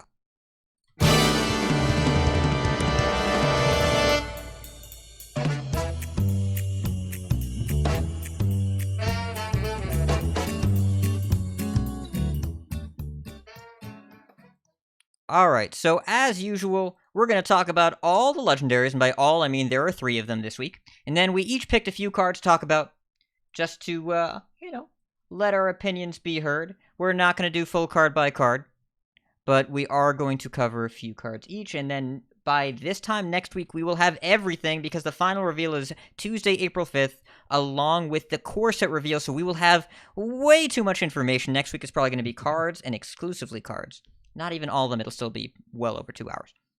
So let's jump in. First one we're going to talk about is the new Shaman Colossal, the second to last Colossal. We were only missing the Hunter one. This was revealed in a hilarious raunchy animation video, as is usual. Did some great work. This is the Shaman Colossal. It's a Glug the Gulper, 7 mana, 3/5, Colossal +3. After a friendly minion dies, gain its original stats. So we have a 3/5 and makes 3 2/2 taunts. They're all different pieces of tail.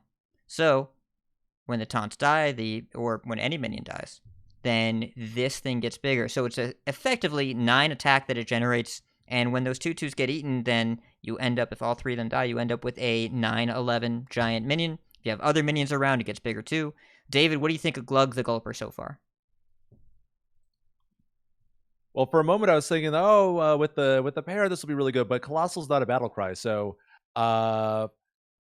I think I like it. I'm still not. I'm like, is it too slow? Because I'm like, okay, it's clearly got some defensive power by putting up all those like separate taunts, and I guess the fact that when those taunts die, this becomes better. So I'm having a hard time evaluating this one, honestly. Like, I don't know what Shaman deck it fits into at the moment. I'm like, they're pushing that like sort of multicaster Shaman. I'm like, would you just throw that in there just for some defensive powerhouse, or just like another just big threat perhaps?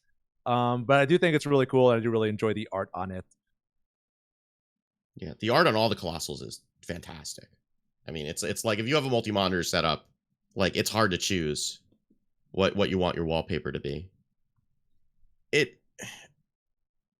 mean, I think we should say, right? I mean, we kind of have to say at the start of this, like we said last week, like without knowing the core set, these are all kind of hard to really evaluate because we just don't know what we're going to be doing. Right, like we're hearing that it's maybe a third of the cards are gonna rotate out of core. That's a big chunk, and it, depending on what stays and what goes and what comes in, it's hard to know what's gonna happen. I mean, if we do get the mythical board based meta, which a 4-set meta could be, right? Was last time. It definitely was. I mean, we were doing Alex Temu Alex for lethal in that meta. Mm-hmm. I mean, if you're worried about getting rushed down by a board, right, then this is almost an expensive bulwark on a stick, right? Because if they don't have a way to kill the head, then they have to go through the taunts, and then you end up with a 5, 7, 9. I'm doing math on the fly. That's a bad idea. 9/11. Correct. And that's assuming that you have no other minions on board that, because you can just like have a minion on board and trade into something, right, to buff the head. Like the head isn't necessarily going to end your turn at 3/5, but it's also like silence exists, targeted removal exists. Like this 7 mana card, there are ways to get rid of the head before you kill the body. So it's a matter of like what. It's definitely a reactive card, but it's unclear what we're reacting to at this point. I don't know how reactive it is. I can attack you for 9. That's not reactive. That's me hitting you for 9, and it's basically 7 mana for a 3/5 and 3 2/2s, and the 2/2s basically have Divine Shield, right? Because when you kill them, the stats don't go away. So you have to kind of hit them twice. It stops 3 attacks, but also if our board is anywhere near parity or I'm not going to be dead soon, and then I play this, and you're an aggressive deck, we got 3 2/2s to work through, and then a giant body left behind where I can start pressuring you. It's not Spreading Plague or Giggling Inventor. It's not going to let me kill you out of nowhere. But if I'm looking at original Dr. Boom, a lot of the Colossals are in the same space where if we go punch for punch and then I play this card, you are now in a position where if you can't kill me from hand, you're going to have a lot of trouble winning the game on board, and I'm not going to have that much trouble killing you. So you're not looking to defend exclusively with this because 7 mana is a little bit too late. It would be a curve topper that I can play after I play some other stuff. But it can also be the top of an aggressive curve, or I can lead into Brukan with this in kind of a bizarre, TGT Secret Paladin sort of curve, where I just play giant mid-rangey threats in sequence. This is a pretty good threat. It stops you from doing what you want to do and also lets me hit you. Yeah, they're taunts. Yeah. Yeah. also No, just, I mean the minions can come out of Brukan are taunts too. They are. Right. So that's more things that you have to go through and that keep making Glug bigger. Yeah, and I guess it like the criticism for like all the colossals, right? Is like, well, it's too slow. Right. Well, first of all, we're going to a 4-set meta, and second of all, we don't know what that meta is going to be. So I don't think we could call anything too slow. Again, Alex Tenwu Alex was our win condition in Barons. Hey, Quest Mage was apparently too slow too. So actually, I'm just gonna say that. Well, after United and Stormwind, I sort of go under the assumption that all cards are just gonna be good now, because clearly we don't know what we're talking about when we're evaluating cards anymore. Or I mean, at least like compensating for how the meta shifts. I think we're pretty good in a vacuum, but I think we're so bad just determining how the meta will shift based on new cards. But looking at the other Shaman cards, I see that they have like Bioluminescence, which is the 3-mana spell, giving minions spell damage +1. So maybe if there's going to be some sort of spell damage deck, you would run it in you run the Glug in that kind of deck too, just to get multiple bodies. So maybe you can make some magic happen there with Glug. Yeah, I mean, I think the Bioluminescence deck probably wants cheaper ways to build a board. Because, like, you don't have any mana left over to actually throw burn at the opponent. So you're kind of hoping that this board sticks. Unless Shaman gets a way to resurrect something, right? Like, if you can resurrect Glug. Stop trying to make other classes priests. Stop it. Stop it right now. I'm not, that's not even You somehow priest, did it right? with Hunter, and now you want to come for the Shamans. Yes. So, we bring Spellstone back, right? Shaman got the Hunter Spellstone, not the Priest one. No Priest Spellstones.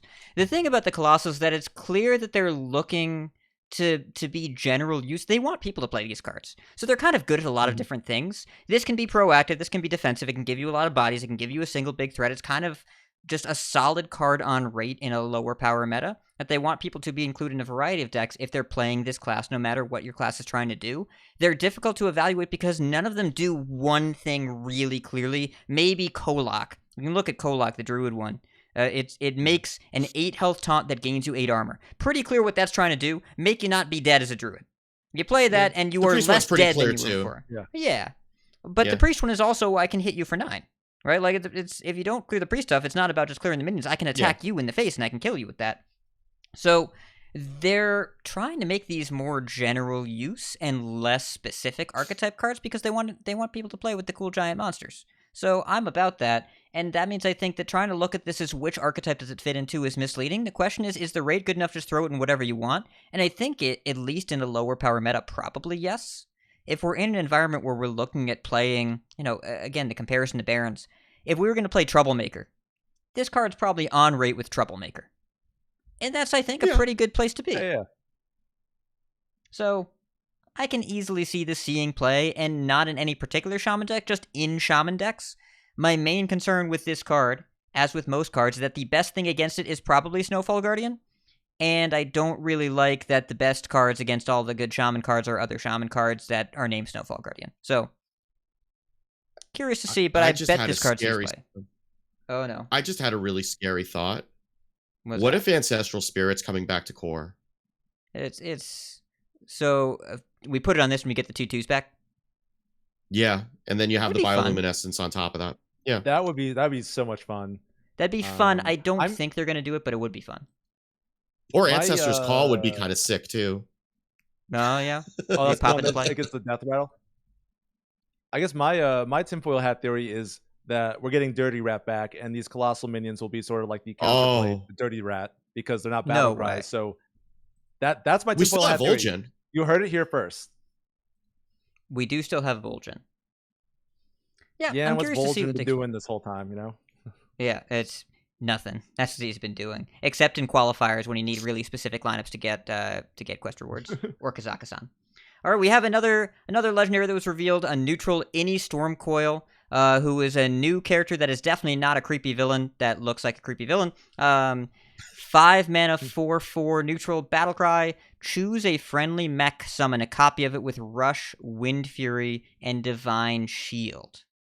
So, neutral mech support, trying to, I don't know, I guess you just make another body here that hits some stuff.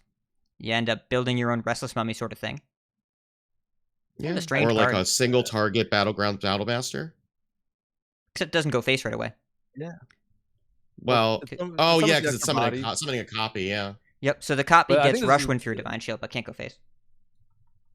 Yeah, this seems pretty good. Like I think you just throw it in like, and I feel like the mech decks will probably be more like mid-rangey or like aggressive. So you probably just throw it in any mech deck, and if you're a parity on board or like you're going first, and you just play this on your mech that you probably have on the board, and you could probably just snowball from there. Sort of how I see it.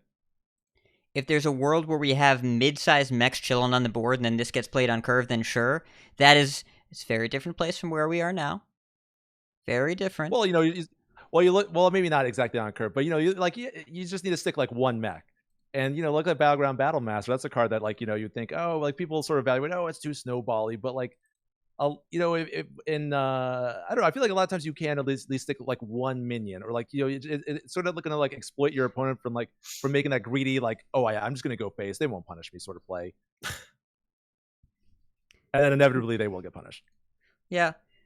It's about as context dependent as a card can be, because like, what mechs will we have? Paladin probably plays this. It's hard to say. Paladin. Paladin's got a lot of mech cards, and also pre-nerf Fungal Fortunes for mechs, so that seems powerful. With Radar Detector, we're just going to have a handful of mechs all the time.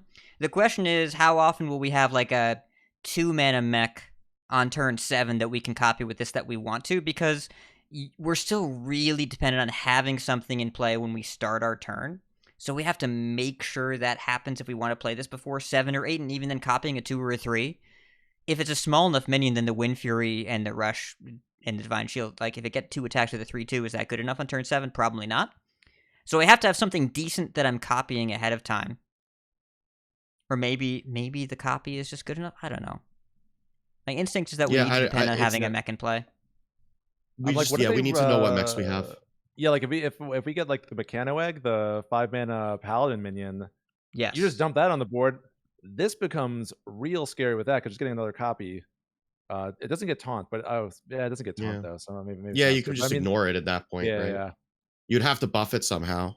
I don't think we're getting Fury, magnetic Divine back. Shield, and I just assumed that we got taunt on this. But yeah, it's not Zillia. I mean, with my theory, if we get Snow Chugger back, that's pretty good, right? Make a Snow Chugger, freeze 2 minions. It sounds like I'd rather have Wildpaw Caverns, but we don't all get Wildpaw Caverns. I don't know. You love the one you're with, Hat. For this to be a 5-drop, I have this feeling that this is a win more card. I have this feeling that this at 5 tells me that this is great when I have a mech that sticks to the board. My feeling is that if we're in that situation, I probably don't need any, and top decking this when I have nothing on board is horrendous. Yeah, I mean, you're playing a deck that is like all mechs, right? Like all the minions are mechs, which, I mean, we're seeing Mage and Paladin are both kind of leaning in the direction of making that a viable strategy. We don't have all the pieces yet, but you can kind of see where they're going. There's plenty of dredge. If it's a mech, draw it in both those classes. So if all of your minions are mechs, then maybe this is just get a copy and it's good enough. I don't know, but we don't know what there is, right? So yeah, we have to see the rest of it. Going back to the United in Stormwind theory of card evaluation, I'm going to just say, because they are pushing mechs and the power level definitely seems to be getting pushed more nowadays with like sets, I'm going to say that they want this card. They want mechs to be good, so this card will be good because of that. Which I stand by it. I stand by it. Remember Menagerie Warden? Remember how that was going to be good? Remember they made it 5 mana, and then it was going to be good? This is Menagerie Yeah. Warden. That's what Or- Mad Arms mentioned in chat, and he's right. And that card Well- is yet to see play. Yeah. Well, Menagerie Warden didn't give you the Rush, the Wind Fury, and Divine Shield. This gives you this is like a tempo play as well, because you could like it hits the board. Yeah, of course, yes, you have to have a minion, but it hits the board. You can immediately 2-for-1 with your opponent or something. So I don't know. I'm bullish on it. I'm bullish. Yeah, and there's a optimal play is a good comment in. Optimal play is a good comment in chat here. That we're saying we don't know what's in core or in the rest of the set more than we would for a usual evaluation. We want to avoid evaluating cards specifically when they have context, though it's pretty important because sometimes cards can be good based on what support tools it gets and sometimes it doesn't. The thing about this set so far is that it's pushing tribal synergy in multiple different directions more so than a lot of other sets we've seen. And that's really dependent on a critical mass as well as specific support tools. If there was a 4-mana dormant for 1 turn mech, a diver mech, this card gets a lot better. Wakes up on turn 5, we boop it with any, and then we've got a guaranteed wombo combo there. Really, really great. Or if we know that if they bring back a Shotbot, a Reborn mech, if they bring back something else that we know will stick to the board, more Death Rattle mechs that drop other mechs. But because we're missing 50 cards from the set, and probably 30 or 40 cards in the core set, in a tribal set, we really have a lot of trouble evaluating what kind of support these tribes are going to get. And they are naturally fairly parasitic, where they play off of each other in an exponential way. Whereas if you don't have enough cards, there's no deck at all. And if you have enough cards, then you have a deck. And if you have specific cards, then you have a really good deck. So, kind of hard to evaluate here, which is why we can take an aside here. We are now in a 6-day period with no reveals, just a gap where there aren't going to be any cards at all. And it's strange. It's weird. And we're going to get so many cards on Tuesday because we're going to get not only the last third of the set in the reveal stream, and then we're going to get the entire core set dumped on us at once. Yeah. And that's going to be a lot. Even once we see the rest of the set, it's going to take us a couple of days just to dredge through everything. No. To be able to figure out what we have. I get it. It's going to be a colossal drop. I'm not going to get any work done that day. That's I see what that last one was a sneaky one. That was a subtle. snaky one. A snake, like a Naga's a snake. You get where I'm going with this. I guess. Yeah. Quit while you're ahead here. Let's not. I don't think ahead is the right term to use, but it's it's just it's a different. It's a weird vibe. Like we're just missing so much stuff, and then it's just like, hey, you know how you're excited to Theorycraft? You know you want more cards? We're gonna pause for a second here. I don't really get it. I know that there's got to be some reason for it, but I don't really get it. Why did we get core today? I think go ahead. I was gonna say, obviously, it's the calm before the storm hat. That's my reference here. But if you have a hype season, do you want calm? I think my theory is that we're a week delayed on everything, right? Because theoretically, right, if you back everything out, then we would have been with the same reveal schedule. We would have without the 2-day delay at the start of it, right? Because we had an unexpected 2-day delay, right? And they have to put out the patch on Thursday they have to have the theory crafting stream on the Thursday, and then they have to have the patch available to be able to do the firesides that weekend and then launch on Tuesday. So I think that 2-day delay, if they didn't have that, then we would have had the reveals right up into the reveal stream. But because the reveals, went that little bit longer, now they have to wait until the following Tuesday to do the reveal stream. So that's where we have this 5-day delay. I 100% believe that. Yeah, you've sold me. Because I believe because I was planning a vacation and I was trying to see when would this expansion drop this year, and I was sort of looking at the past dates, and I think the first week of April, I want to say, is when the last is when you typically see this set drop. So I think that what your line of things sort of corroborates that. So yeah, and then you just couldn't figure it out, so you quit your job, and that solved the problem. No, we're going camping end of the month. Oh wait, no, we're actually no, the camping's this weekend. We're going to Chicago end of the month. Oh. But that is that's beside the point here. Yes. You know what is the point? Is figuring out what Abyssal Curses are used for. Because we've got one more legendary to talk about, and this is a mechanic is attached here that we have to talk about because it is very specific. This set has some of the more complicated cards that we've seen. And the Abyssal Curse mechanic, I think it'll be intuitive to play with, but explaining it is very challenging. So, the legendary is Zakul. It's a 5-mana 6/5 Warlock legendary minion that says your Abyssal Curses heal you for the damage they deal, and Battlecry, give your opponent an Abyssal Curse. Abyssal Curse is a non-collectible card where the name specifically matters. It says at the start of your turn, take X damage, where X is the amount attached to that curse. It starts at 1. And each curse is worse than the last. So it's a 2-mana card that gets plopped into your opponent's hand. The first one deals your opponent 1 damage at the start of their turn. If they wait 1 more turn and keep it in hand, they take 1 damage again, and then the card disappears. If they'd rather pay 2 mana on their turn, they can pitch the card a turn early. Then they don't take 1 damage instead of 2 total. The next curse that they get from any source that's named Abyssal Curse will be a 2 damage curse. It'll deal 2 damage, then if they wait a turn, it'll deal them 2 damage again, it'll get discarded, or they can pay 2 mana to get rid of it.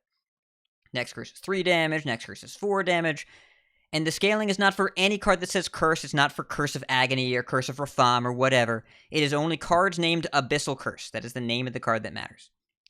We have seen 2 cards already that give Abyssal Curses, one of which is Zakul. Zakul will heal based on whatever Abyssal Curse damage they take. It doesn't just have to be from the Abyssal curse he gives. It can be from any other Abyssal Curses. And the curses don't change damage value themselves. If I give you a curse that deals 1 damage, it doesn't go down a damage next turn. It doesn't increase damage if I play another one. That curse is set. It's the same amount twice. And spell damage does not affect it either. Spell damage does not boost it. Yep. But it goes into their hand.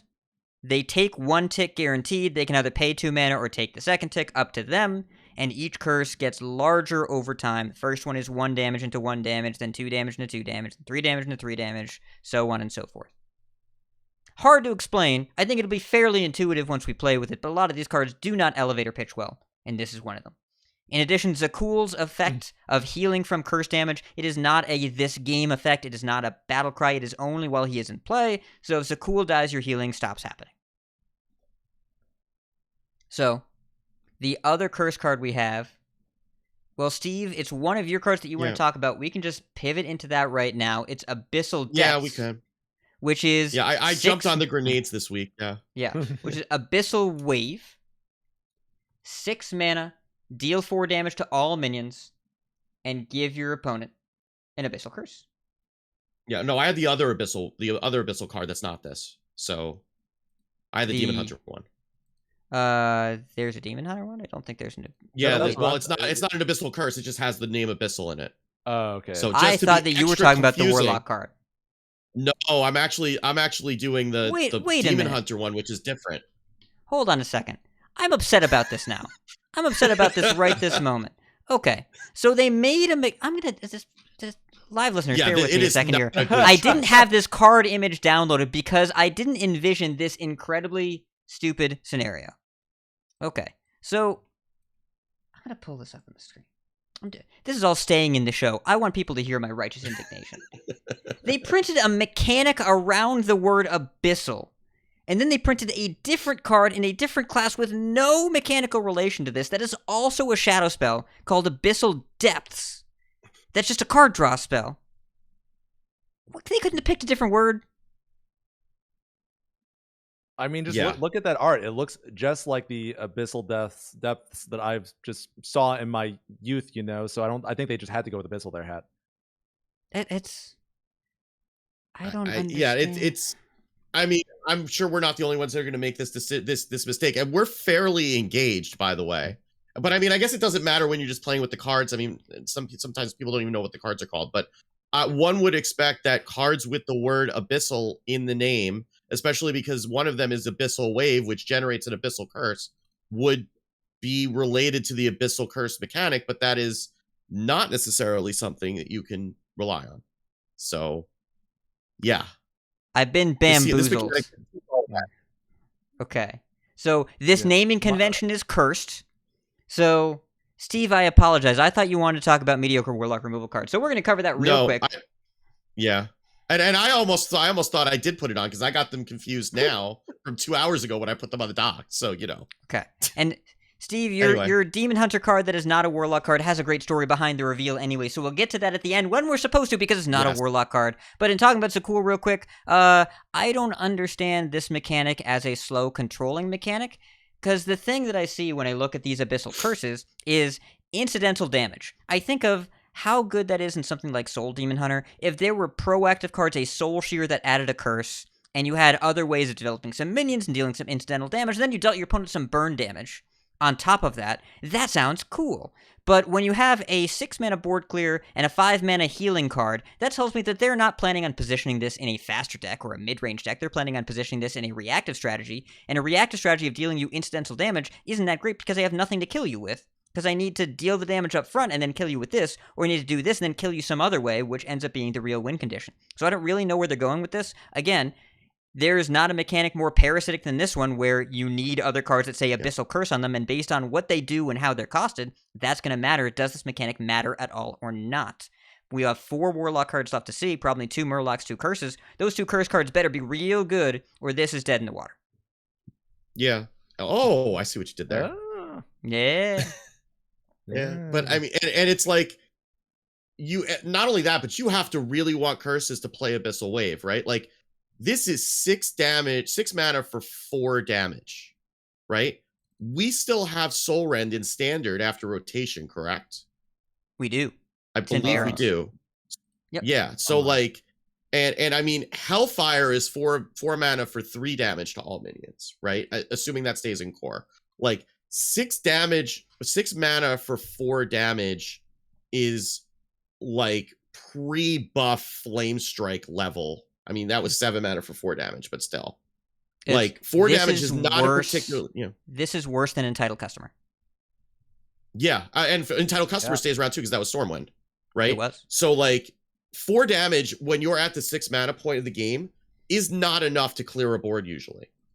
So like we have to really super want curses. Like, yeah, you could go like Tamsin Abyssal Wave and get a second one and do an 8 mana clear because it's a shadow spell, but that's like you're getting into, and it'll happen, but you're getting into magical Christmas land now, and you're giving up your Tamsin to do it. I don't like, me, I like a good awkward control card more than most people, but even this like offends my sensibilities if these curses are not absolutely amazing. Yeah, when we're talking about like best case scenario being like, this 9 mana combo maybe, I think the card's not the promise for this card's not looking too good. And maybe I'm just thinking like, okay, this will probably get buffed or something after a few balance patches, unless there's like the new curses or the new Warlock cards left to be revealed are curses that are really good. Maybe if they follow like the sort of Soul Fragment sort of style, there will be like, you have this AoE, and then maybe we'll get like a single target that adds like a curse to a hand that maybe it would be like, like 3 mana, or I mean maybe by this one it'd be like 4 mana, deal 3 or something, add a curse to your opponent's hand. If I had to grasp at straws here, but yeah, I don't really see this curse strategy coming together now.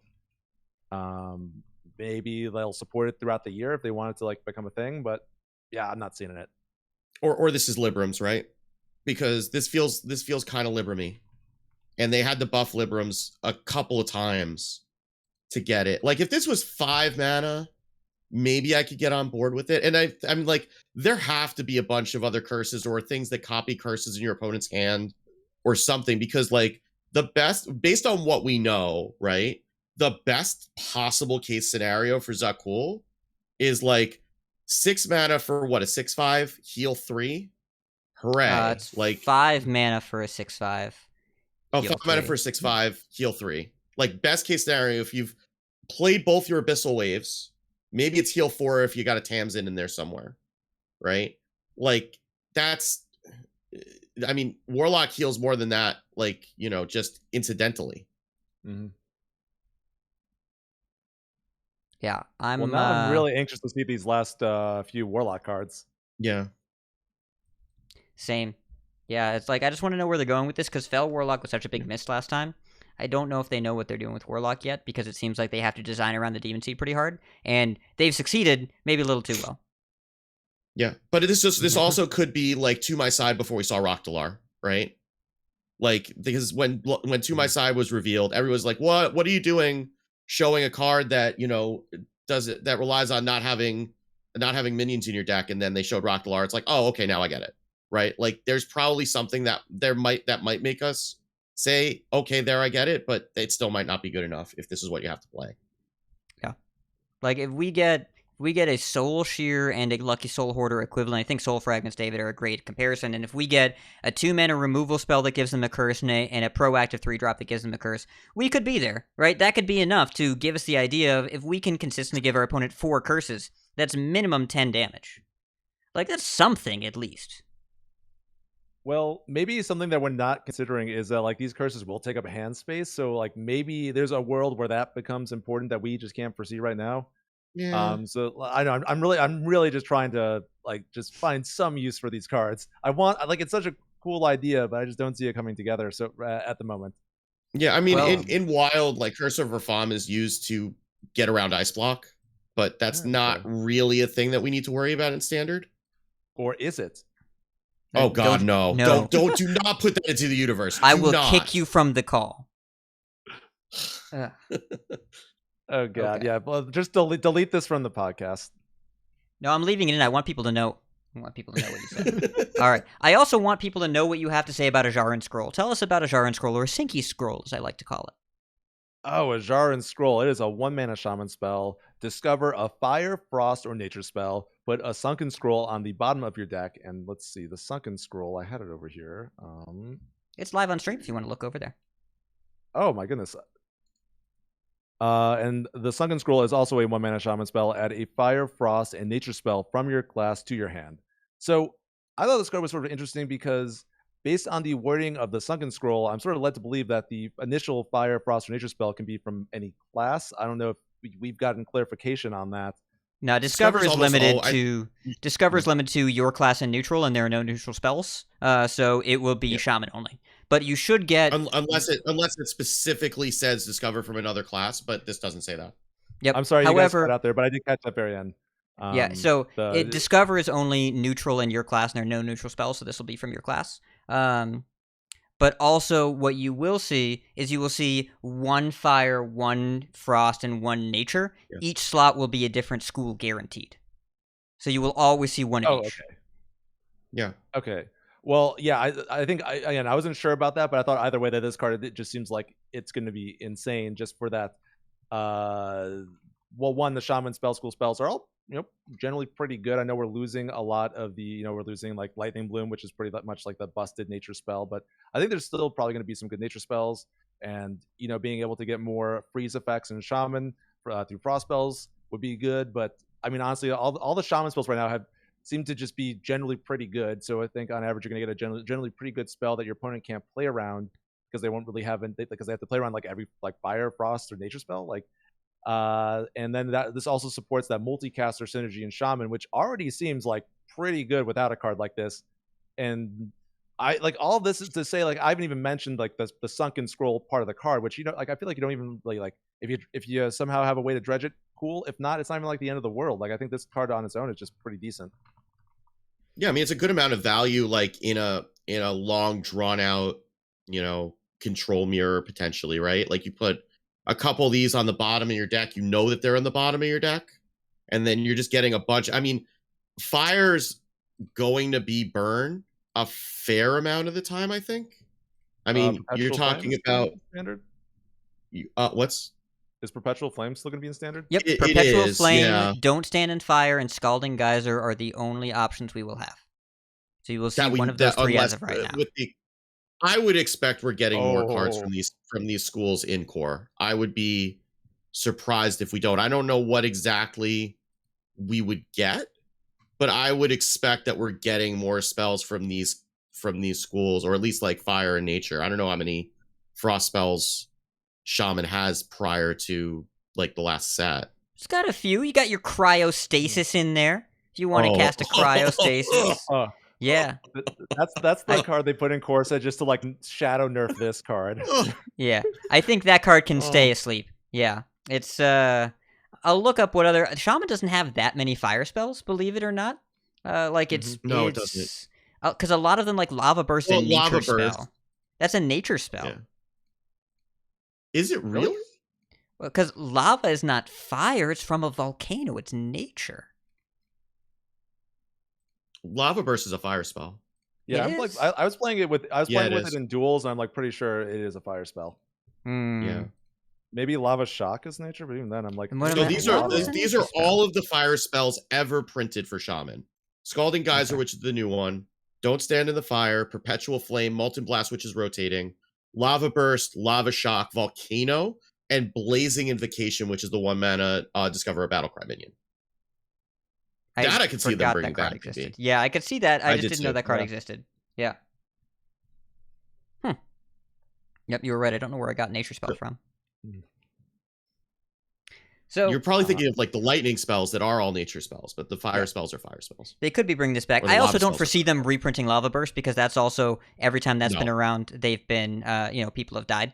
So I don't think that's going to come back. Could see Lava Shock, but they gave us Overdraft. Though those are actually kind of anti-synergistic because you actually want to Yeah. keep your crystals locked until you throw them at somebody. And then I don't know. But I do agree that I think Multicaster Shaman, or whatever we're going to call it, which is probably Multicaster Shaman, looks really great right now. And I think, David, were you the one that you had a different card? Trench Surveyor is not it. Raspine Enchanter. Steve, you want to talk about this. Tell us about Raspine Enchanter. Yeah. So Wrathspine Enchanter is a 7-mana 5/4 Epic Naga. Battlecry, cast a copy of a Fire, Frost, and Nature spell in your hand, targets chosen randomly. I mean, this is kind of like Servant of Yogg-Saron if Servant of Yogg-Saron wasn't complete trash, because you can at least know what the spells are going to be. I mean, it's going to be the targets chosen randomly could get interesting because it doesn't favor enemies like a lot of the targets chosen randomly cards that we've been getting lately. So this could just blow itself up. But depending on what we have, even then, there are generally ways, if you know what spells you're getting, this can be really powerful in a deck that already wants to do multicaster things. Yeah, with a card like this, I'm trying to just like right now just go through my head if there are like any like big shaman spells that do like just really impactful that have these nature spell that have these spell school tags, and I can't really think of any at the moment. I feel like most of the spells that shaman's playing these days are pretty cheap. So Silas Kingslayer is saying in chat, both Don't Stand in the Fire and Glaciate are kind of big boys. You could run those if you wanted to, but also those are pretty optimistic spells. Don't Stand in the Fire is pretty good, but you're probably playing that on 5. Glaciate is only good when we're not paying for it, but it would be good if you're not paying for it. I mean, you're not paying for it, Yeah. right? You're paying. I mean, you're paying for a 7-mana 5/4 and a frozen 8-drop. You're paying when you draw Glaciate. That's a cost. That's not free. Yeah. I don't know. I Yeah. feel like just all the spells that shaman would want to be playing right now are so cheap anyways. Yeah. That would you really take this body for the random at a cost for this randomness?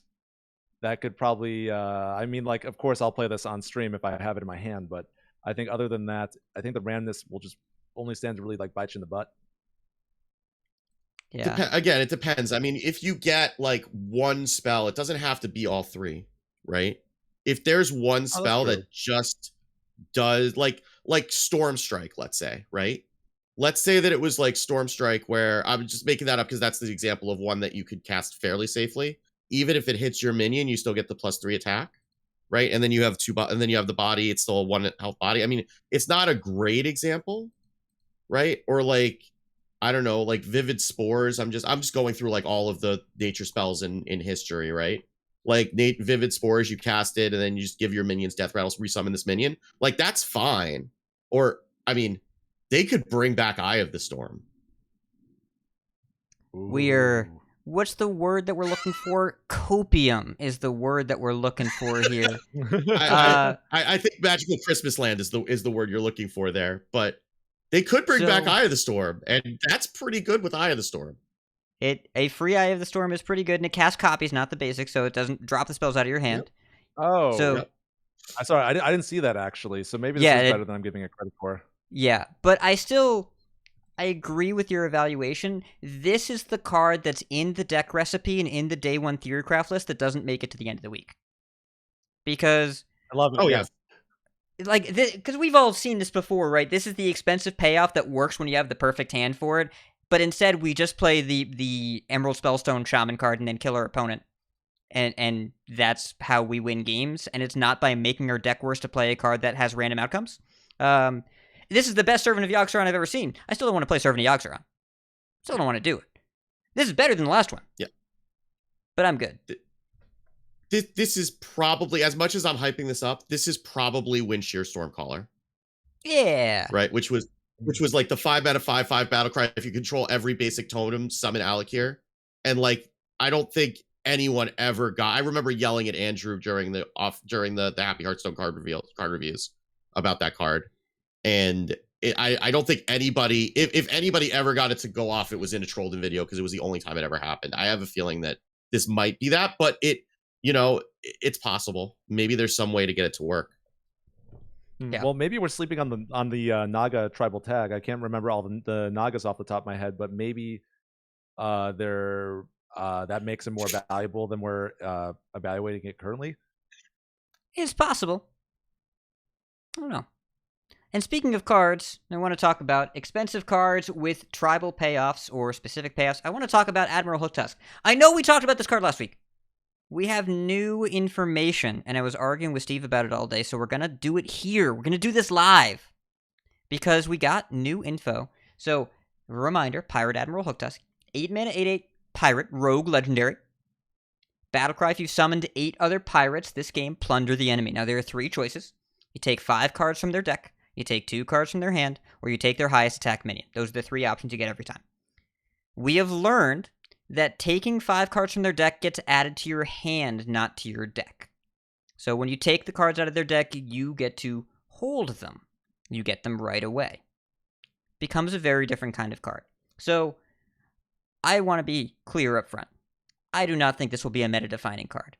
I don't think it's necessarily that great. However, it is a lot better than I thought it was when I thought the 5 cards that you stole from the deck went to your deck and you had to draw them naturally. Turns out that when a card allows you to draw 5 additional cards, I think it is better than when it doesn't let you do that. I know that's a bold statement, but what I like about this card, and what I also like about the Colossals that we talked about earlier, the flexibility of these big cards that are naturally just not costed to see play, that normally don't impact the board. The Colossals are general use, and they impact the board and also are significant threats. They're armies in a box all at once. They can be good proactively, reactively.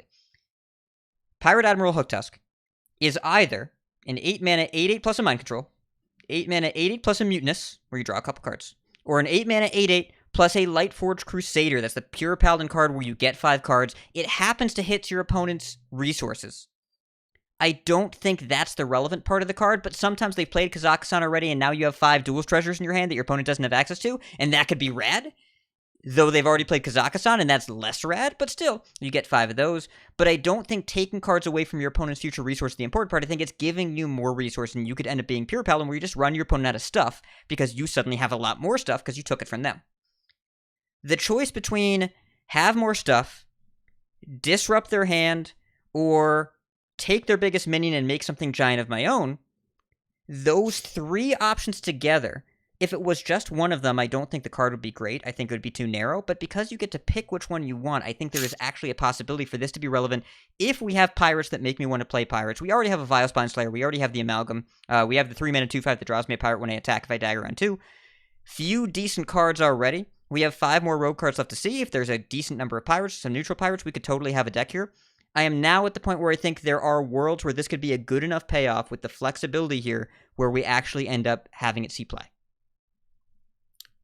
Okay, so 2 things. First of all, petition to, because Dr. Boom is Dr. 7, that we start calling this Admiral 8. Okay. I get on board with that. So, Yeah. So I'm starting out with something we can all agree on before I start arguing with you. Okay. I've played more Thought Steals than most people. I think I would. I think true. That's fair to say. Yes. Yes. Okay. Thought Steal is, as much as people get tilted by it, is not really as good as getting random cards from another class like you normally do in Rogue. It can high roll, right? But if you're playing against a deck with heavy tribal synergy, right, which it seems like we're getting a lot of in this next set, based on what we're seeing, then you end up sometimes with just a handful of things that work together in the context of a 30-card deck that don't really do much on their own. Now, if you're getting 5 of them, you'll probably be able to do something. But if you're relying on spamming a bunch of Murlocs and then playing a Murloc War Leader, for instance, and you just get a couple of like Murloc Tidehunters, it's not amazing for you. It's not worth the cost of admission.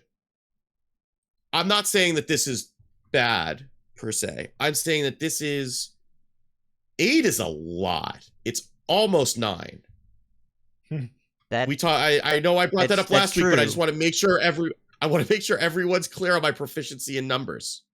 But it's a lot of pirates, and we have to get a lot more good pirates. We could, right? Like, this is again where they could put a bunch of stuff into core and give us a ton of neutral pirates and give us a bunch of good rogue pirates.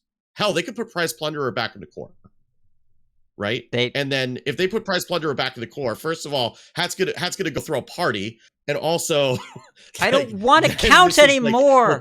I don't want to count anymore. It's too good, and I don't want to count anymore, and I want my minions to live. I love plundering people, but I'm tired of count to being 8 plundered. with this card. It tells me when it turns yellow. I play it when it's yellow. When it's gold, pirates like gold. It turns to the thing that pirates like. It's much easier to keep track of.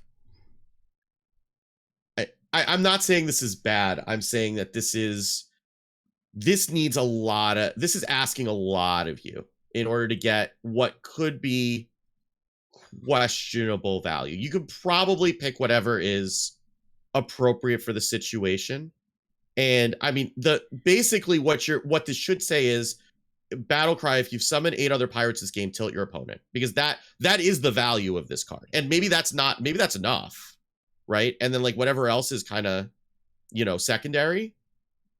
I'm not saying this is trash. I'm just saying this is probably the reality of this card is going to be a little bit less than what people are envisioning.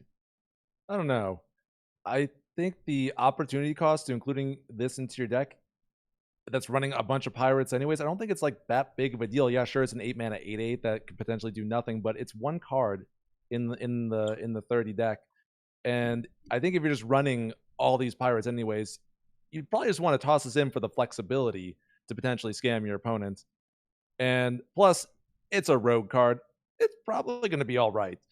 That's how I look at rogue cards a lot these days. But reasonable evaluation so far. Like, it could be Tess Greymane, who was fun but not all that competitive. I think we're a sight better than Tess Greymane here. Yeah. Yeah, and I mean, rogue legendaries are the one kind of rogue card that sometimes do fall flat on their face. Yeah, that is true. But still, I don't think this will be format defining. But because one of the options I thought wasn't draw 5 cards, and now it turns out it is draw 5 cards, that's better than the last time we talked about it. And I wanted to make sure the listeners were aware. Yep, fair enough. Well, I guess. Well, wait, what are the options again? If you either take 5 from their deck, take 2 from their hand, or take their highest attack minion. So, well, like, this comes down late in the game. I think like the hand disruption and the deck disruption stuff, that's all cool and stuff. But I think back to Pure Paladin, which we were talking about earlier. I played a lot of Pure Paladin, and I feel like towards the end, decks were starting to cut the Lightforged Crusaders because They the were. value wasn't really that good. It was all about the tempo. So I could see a world where maybe we're focusing on the value portion of this, but maybe the tempo portion of just stealing your opponent's minion in the late game, where like, okay, how many threats are they going to have on board? Like if they have a lot, you're probably already dead anyways. But if it's like a just a couple threats on each side of the board, maybe you can take some trades and then steal something. And that tempo play is actually really good. I mean, I think like 9 times out of 10, you're going to be taking the minion, right? Because that's the only one of these 3 that affects the board. And if you're playing an 8 mana 8/8 that doesn't have taunt, that's probably going to be the choice 9 times out of 10. Yep. But the flexibility in that this is not dead against either a combo matchup or a control matchup makes me more compelled to think about something that basically has a pop-up. Are you playing against aggro, combo, or control, and you pick the best one? Those are your 3 options. The fact that they're each so powerful in their respective niches, and the card does all 3 of those things, gives me a little hope for a meta where maybe we have time to get to 8, and we have time to play a bunch of pirates. However, maybe we won't have time if people playing a bunch of 2-mana mechs that draw cards. David, tell us about Trench Surveyor. Oh, Trench Surveyor. Yes, I'm so happy to see this card. It's the 2-mana 3/2 mage mech minion, and it's Battlecry Dredge. If it's a mech, draw it. And I saw this card, and I just was like threw my hands up in the air. It's like, okay, Mech Mage is coming back. One of my favorite decks from Hearthstone history. And I mean, even though we don't know exactly what mechs we're going to be getting in the core set, I feel like this is a card that clearly pushes mechs. Yes. It's This is the kind of card that makes me want to play minions and mage. They keep giving us good 2-drops. This is what we need a proactive mage mech to look like. We got it. It's a good card. Yeah. And there's a sunken minion, right? That puts it to the bottom of the deck. So you can have some synergy there. Yeah. And so 3-mana 3/4. And I sort of actually really like how like this doesn't these effects like aren't swapped, because I feel like I think back to like some of the like Forge of the Barons and archetype that I always thought was sort of silly with the Secret Paladin. Was like, okay, you got the sword on 2 into that 3/4 that draws you a card with the secret. And I always thought that sort of just like that sort of strategy sort of just like played itself, where with this, I feel like there's like, oh, I could play this on 2 if I need to, but if I want to hold on to it until I get that 3/4 after, there's like a decision you can make there. And I think that's just sort of cool with the card, where like, yeah, you can't just play it on 2, but you can hold it back for more value later. And like, I like decisions. Yeah, and it's good later in the game, right? Like if you top deck it later, it's going to be good no matter what. I mean, if you're playing it in a deck, if you're playing this, the deck probably has a high concentration of mechs. So you're very likely to draw. It's very likely to be 2-mana draw card, even if you're not actively like sinking something to the bottom. It's still very likely going to be 2-mana draw card more often than not. And a 3/2 Novice Engineer is a good place to be. Yeah. If we can reliably hit with this card, it is good enough to make the archetype more viable. Seeing this card made me more optimistic that Mech Mage would be playable. It's good. Yep. Speaking of drawing minions, Steve, tell us about a card that is not a Warlock removal spell, that is a Demon Hunter card, Abyssal Depths. I'm still annoyed. Abyssal Depths is horribly named. 4-mana shadow spell in Demon Hunter. Draw your 2 lowest cost minions. So I think the people sometimes go to Christology. This is not Christology. Christology was broken. But this is like this is Witchwood Piper without the body, but drawing you 2 minions. And Witchwood Piper was played a fair amount. I mean, we still have the Demon Hunter quest, right? So if we're running minions in the Demon Hunter quest, and I mean, one of them could be the 5/4 that draws you minions when you outcast, and also there's also I'm blanking on names, but the new legendary who every time you cast a spell attacks the lowest Lady health Sethino enemy. Yeah, so she'll get drawn off of this a lot of the time, and that could be a win condition in a fair number of in a fair number of games. So I could see this seems like a pretty flexible card, and I mean, this is an effect that has gotten used in a pretty wide variety of decks when it was on the Witchwood Piper body. And the fact that it basically is like the shaman the shaman Battlecry quest version of that seems like it's pretty good. Yeah. Oh, go ahead. No, you go. Okay. Oh, I was gonna say I agree that I think the card's pretty good. I feel like the more like narrow the card draw is in Hearthstone, I feel like the tendency for it, there's a greater tendency where you could sort of like build your deck in a way to do something broken, where it's like, okay, I know I could get 2 minions basically, and they gotta be the lowest cost. They're gonna be the lowest cost minions in your deck, but you could still be. I could like you don't like play this in like an aggro deck. I feel like you could play this in more like either like a big demon hunter or some sort of combo deck where you're trying to tutor up specific minions, like that lady Stheno you mentioned earlier. Oh Flame my goodness, Waker. the names of Lady some of these Flame cards. Waker. Yeah. Yes, Lady Flame Waker. I like that one better. A lot easier on me here. So whenever I see a card like this, I'm just like, ooh, this has to eventually get broken. Yeah. Yep. I don't think this is a card you just throw into any deck, but it's targeted draw, and targeted draw is always a little spooky. Yeah, go get your Flame Waker, go get your Vandar, go get your Sentinels. If you're playing Sentinel, go get 2 Tiny Fins. Huh? Probably don't do that. Probably not. Yeah.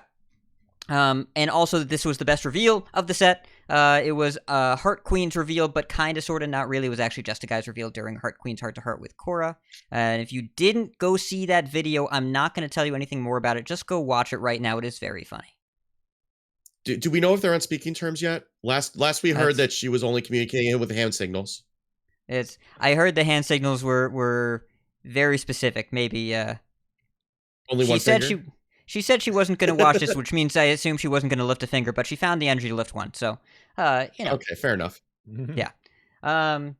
So, got a couple more cards to talk about here. I have 2 more to go. Let's talk about my friend's the Chum Bucket. This is named after SpongeBob SquarePants. There's a restaurant in that show called the Chum Bucket. If you were thinking this is a reference to something else, go wash your mouth out with soap. It is a reference to a children's cartoon. So, Chum Bucket. It's a 2-mana epic warlock spell. Give all Murlocs in your hand +1/+1. Repeat for each Murloc you control. Strange text because Warlock Murlocs. However, if you look real closely and you close one eye, you can see an imprisoned Scrap Imp. If you close the other eye, you can see a conditioning. The rate here is very good if you have 1 Murloc. If you have more than 1, it becomes crazy. There is a 3-mana Diver Murloc. It has Dormant for 1 turn, Rush Poisonous. You play that on 3. On turn 4, this is hitting for +2/+2 guaranteed, and then you can play a 2-mana Murloc, which gets +2/+2. This is an engine card for a Murloc deck. And it doesn't have to be all 1-drops and 2-drops. I don't know if War Leader's coming back. I don't know if Bluegillow's coming back. I don't know what's coming back. But I do know that if you have 1 Murloc in play, this is a very compelling offer for 2 mana. And it makes me want to build that deck. Don't know if we have the tools for it, but if we do, this is a big part of it, and the rate is very strong. Yeah, like conditioning for 2 was fine, right? Like, oh yeah, that's something that it's just gonna be a matter of like, can you get? I mean, your warlocks you can. I don't even know can you. I don't even know why I said that. Like, you can get your hand full enough to get this to hit a lot of things. And we played conditioning for 2. We played Scrap Imp, which gave +2/+2, and it was so good that they had to nerf it. And that was making you wait 2 turns with all the stuff in your hand. This you just get the buff immediately. So if there are enough Murlocs to make this worthwhile, that's the if. But I would assume that if they're printing this card, there will be a reasonably sufficient number of Murlocs to make this deck at least playable. Then this is a pretty scary card, all things considered.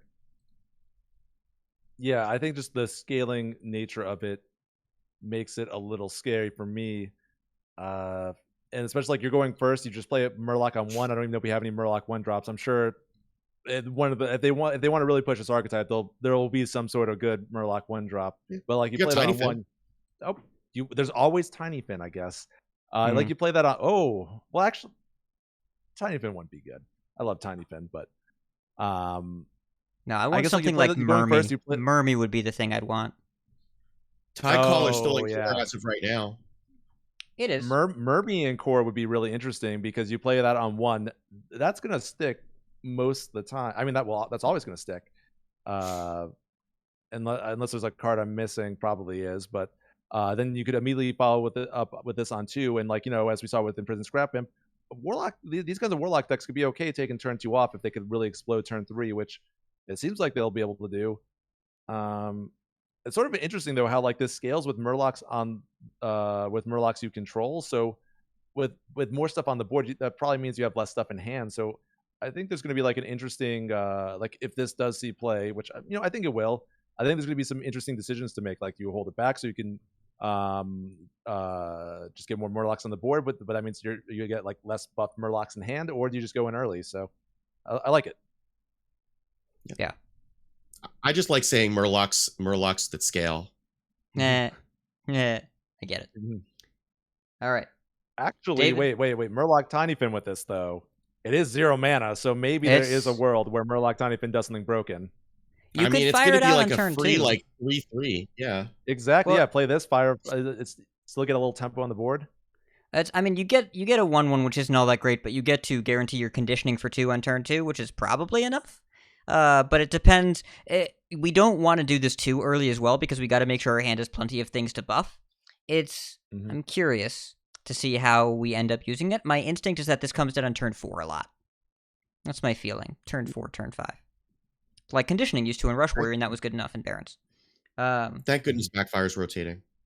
Yes. Oh, yeah. Yep. So I want to talk about the new Hunter Secret as well, or rather, David, I want you to talk about it. It's Emergency Maneuvers. Emergency Man! The worst superhero ever.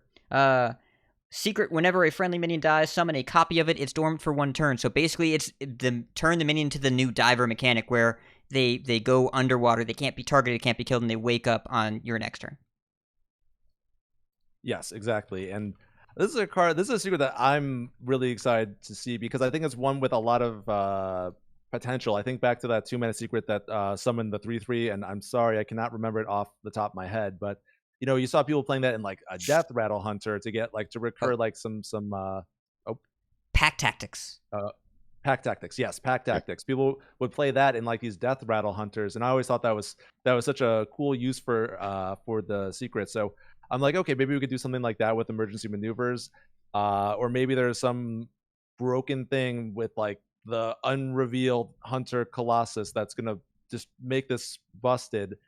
But I don't know. I think it's a card that has that can just the sky's the limit for, depending on, and it's going to really depend on what they print around it. Of course, Secret Synergy will make this better, but that's not really where my head's at. I'm just okay, what's the kind of spicy things can we recur with this Emergency Maneuver? Yeah, or you get a minion that you want to buff, right? There are enough things where you want to buff Beast, but you need the Beast to live, or you got Doggy Biscuits, or you've got Doggy Biscuit's still going to be around, and Adorable's going to rotate, but Doggy Biscuit will still be there, or Ramming Mount will still be around. And this gives you a minion that's fresh, because the dormant for 1 turn basically means it comes back at the beginning of your next turn, I believe, correct? Yep. It's effectively frozen, but also it can't be killed by anything further that the control player plays that turn. Unlike Pack Tactics, where you were kind of looking for perpetual pressure, this is perpetual value, and they're very different things. I don't play this in Face Hunter, because in Face Hunter, when you attack into my stuff and I get another 3/3, I get that body, I get to attack at the start of my turn. The thing that comes out of this cannot attack, but I get the full copy of it, and it can't be killed if they have another spell, another removal option. It's guaranteed something I'm getting my next turn. Yeah, so the bear, the 5/6 bear that spawns 2/2/4 bears, is pretty decent to get off of this, because then you get another copy that has the Death Rattle live on it again, right? So in that deck where we're playing the big beasts, this is more likely to be part of that. And you're also, by the way, this gets an improved version with Tavish, and I believe that deck tends to run the hero cards. Yeah, it gets two copies of it. Yeah. Yep. So that's, even if you're not playing this in the deck, right? This is going to be available in the Tavish pool which generally is going to be running that big Beast Hunter as well. Yeah, I think that could possibly be the bigger implication of this card, just the fact that you can get it off of Tavish. and you're gonna be able to get like, I mean, Dark Moon Tonk is unfortunately rotating. That's a little sad, but Aw. I'm sure that means we'll get some. I know. Probably one of my favorite memeier cards from the past standard, but I feel like there will be some good death rattles released over over the course of this card's standard life. So I don't know. I'm really excited about it, and just to see like what kind of spicy things we can come up with. But I agree. I don't think it's definitely not like a Face Hunter secret unless maybe unnerfed. What's it called? The turn 1 imp with the death rattle that deals damage. Oh, the gnome. Leper gnome. Leper gnome. There we go. Not an imp. Yeah. Sorry guys. Sorry about that. And even then, we're still leaning into Pack Tactics as a better card, and that's rotating. This is if you have something that's reasonably substantial that you want to come back and dodge removal a couple turns in a row, as opposed to if you want to keep the foot to the gas pedal. It's just not quite the same. Though it is good if you can direct your opponent to attack into a rush minion, because then you get a rush minion at the start of your turn. You just have to be able to dictate where your opponent is attacking a little bit, and that means that you want the things that they're hitting to be a bit more substantial, as opposed to Pack Tactics, which takes care of the cost for you, the stats for you. So it's an interesting card, and I think not as obvious where it fits, but I could easily see applications. All right, we're only going to talk about 2 more cards, but they might take a minute. Let's talk about Smothering Starfish, Steve. You volunteered for this. Let's do it. I volunteered to jump on the grenade. So Smothering Starfish is a 3-mana 2/4 neutral beast. Battle Cry, silence all other minions. So this is generated a bit of debate, both the Discord and on Twitter, as one would expect. We already have Showstopper, which is rotating, and this is more on paper more powerful than Showstopper.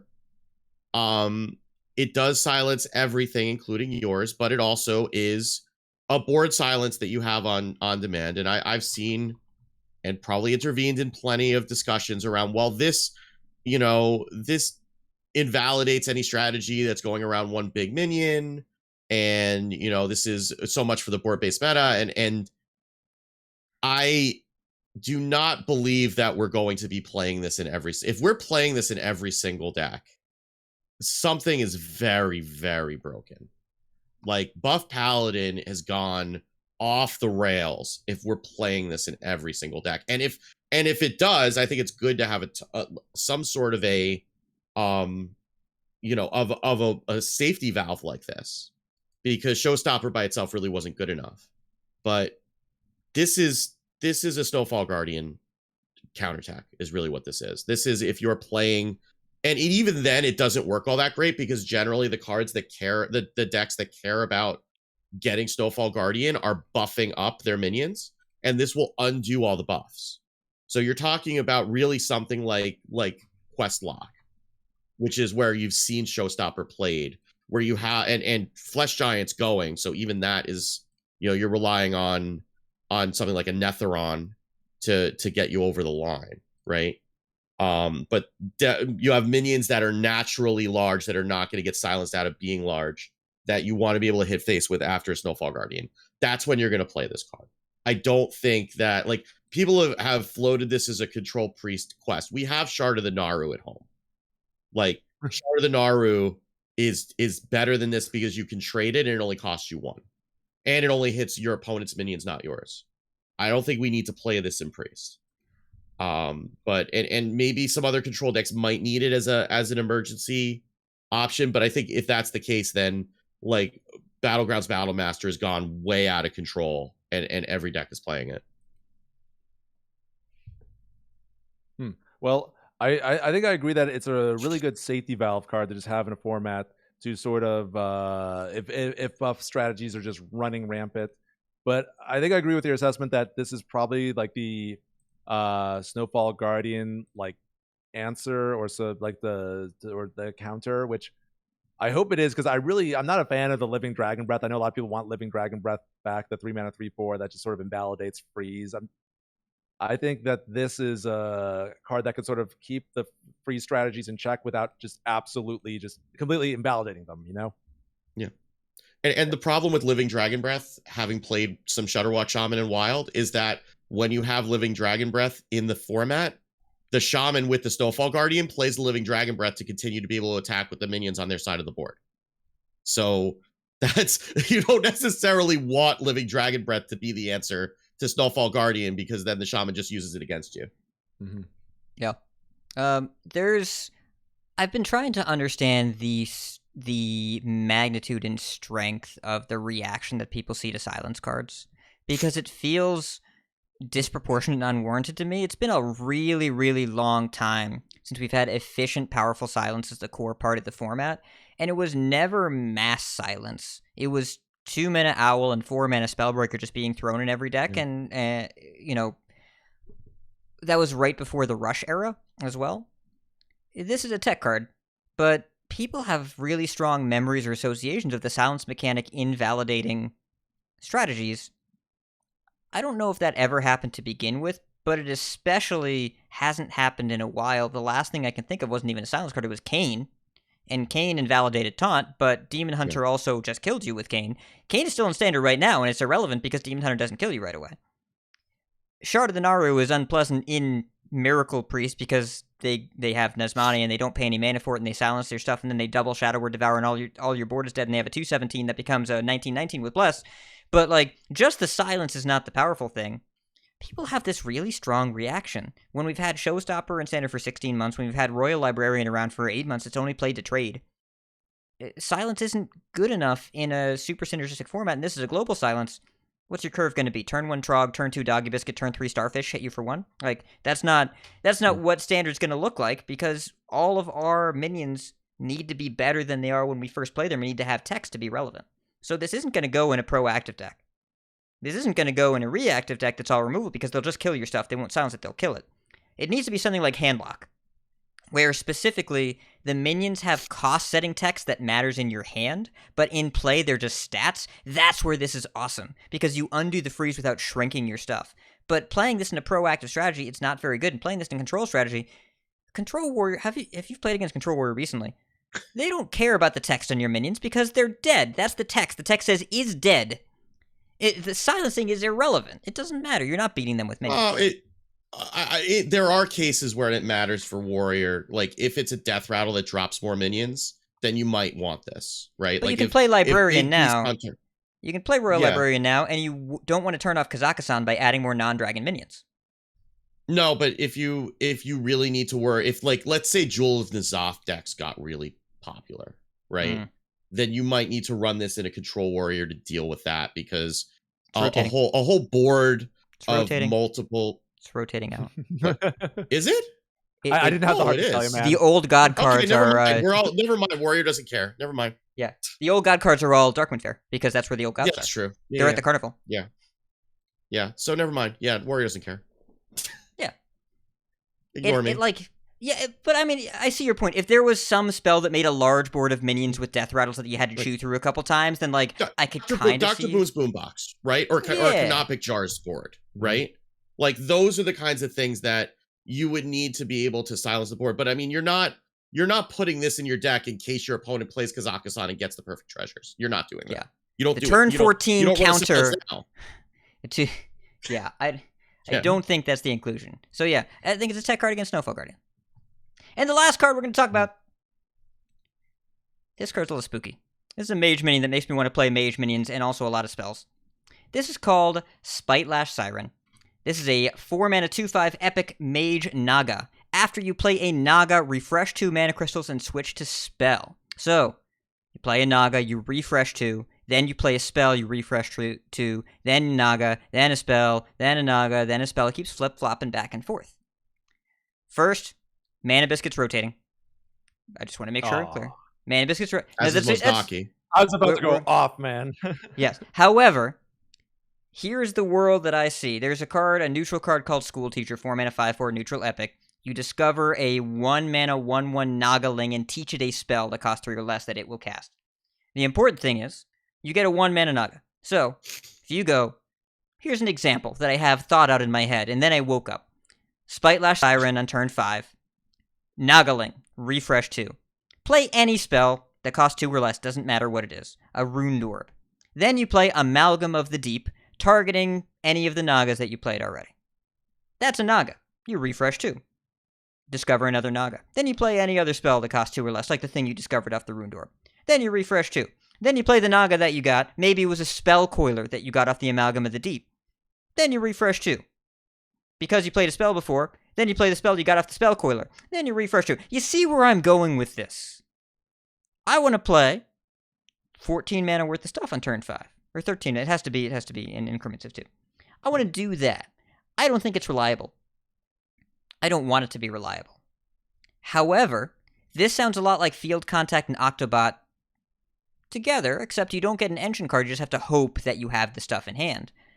But we could easily have like double-digit numbers of crystals refreshed here. In particular, I wanted to highlight the synergy with Amalgam of the Deep, the 2-mana Amalgam that you target a battlecry, you target a minion that you control, you have a type, and you discover another thing from that type. That is going to make it very easy to get 2 refreshes off this on turn 6. All right, Siren and Amalgam, you get your refresh right away, and you probably find another Naga that costs 2 or less. And if you do that, that means, assuming you are a mage with a spell, you are probably refreshing 4 times that turn, which means on turn 6 you're getting an extra 8 crystals. 14 mana on turn 6 is more than most people usually have on turn 6. Maybe Druids, but they're losing Overgrowth and Bloom, so maybe they don't get that far.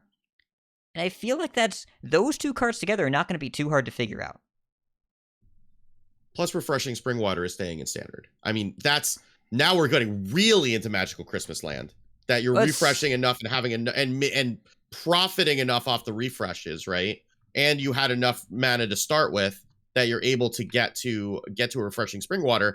But that's kind of the nightmare scenario with this card, right? Well, is that you're then Springwater, refreshing more and. You can't really play Springwater in a deck with this many Nagas in it. Mm-hmm. I think that you're going to whiff too often. I think that's probably a different deck. Yeah, that's true. Yeah. Yeah.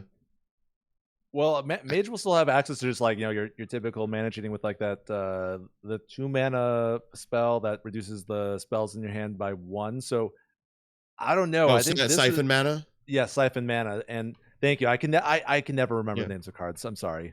And you'll probably end up with a target for it with all the little Nagas that you're playing at some point. You might get an honorable kill off of it, off your own stuff if you need to. Or I'm like, okay, can that the 1/1 Naga that you teach a spell? I'm like, okay, do we know if it's random targets or for that the spell you teach it, or can you control it? It'll be random targets. I'm pretty sure. Okay. If it works like the Hagatha minion. Yeah. Yep, it's identical. Okay then. Awesome. Well. Either way, I particularly just like this card just from a design standpoint. Like it's like Mage is sort of getting like mana cheating, but it's not just reducing the cost of stuff. It's more like it's the refresh mana crystals sort of design that we've been seeing a bit more of.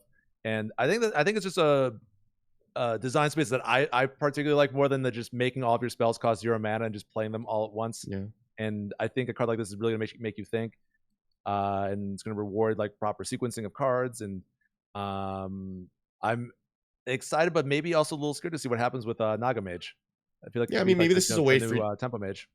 Maybe this is a way for them to get you to play minions in Quest Mage, right? Because then you got things like Hot Streak.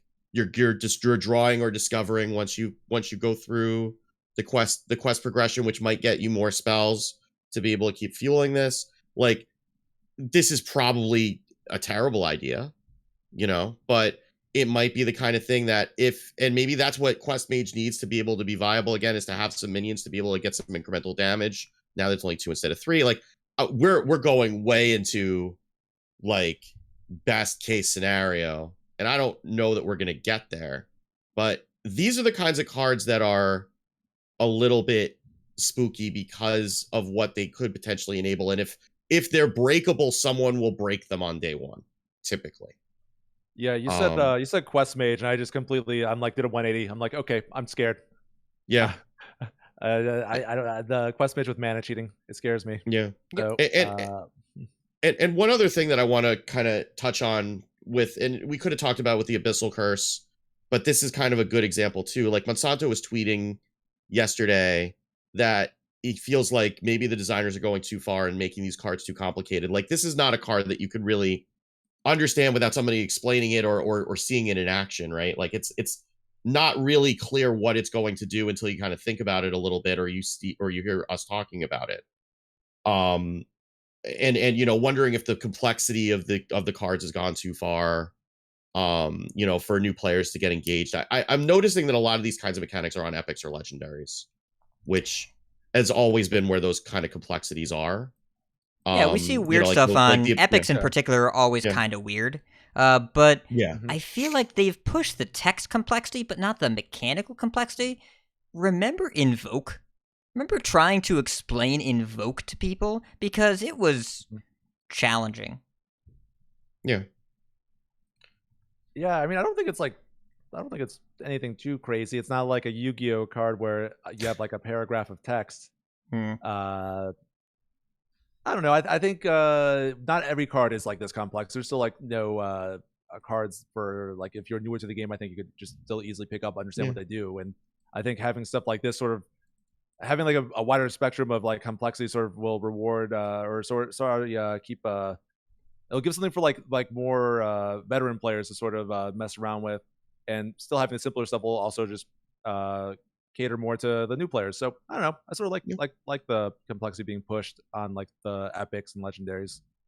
Yeah. And I mean, like it's taking advantage of the fact that this is a digital game, right? Like you can screw around and find out, right? Whereas like in Magic, you need to have the paragraph of text to keep the two players from getting into a fist fight over what the card does.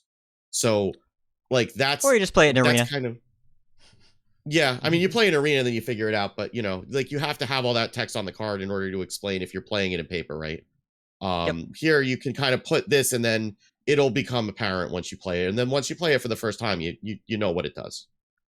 And for every, I get more annoyed when they start using like flavor words like devour instead of destroy, and then you start to have to wonder if devour and destroy mean the same thing. But it always makes me hungry.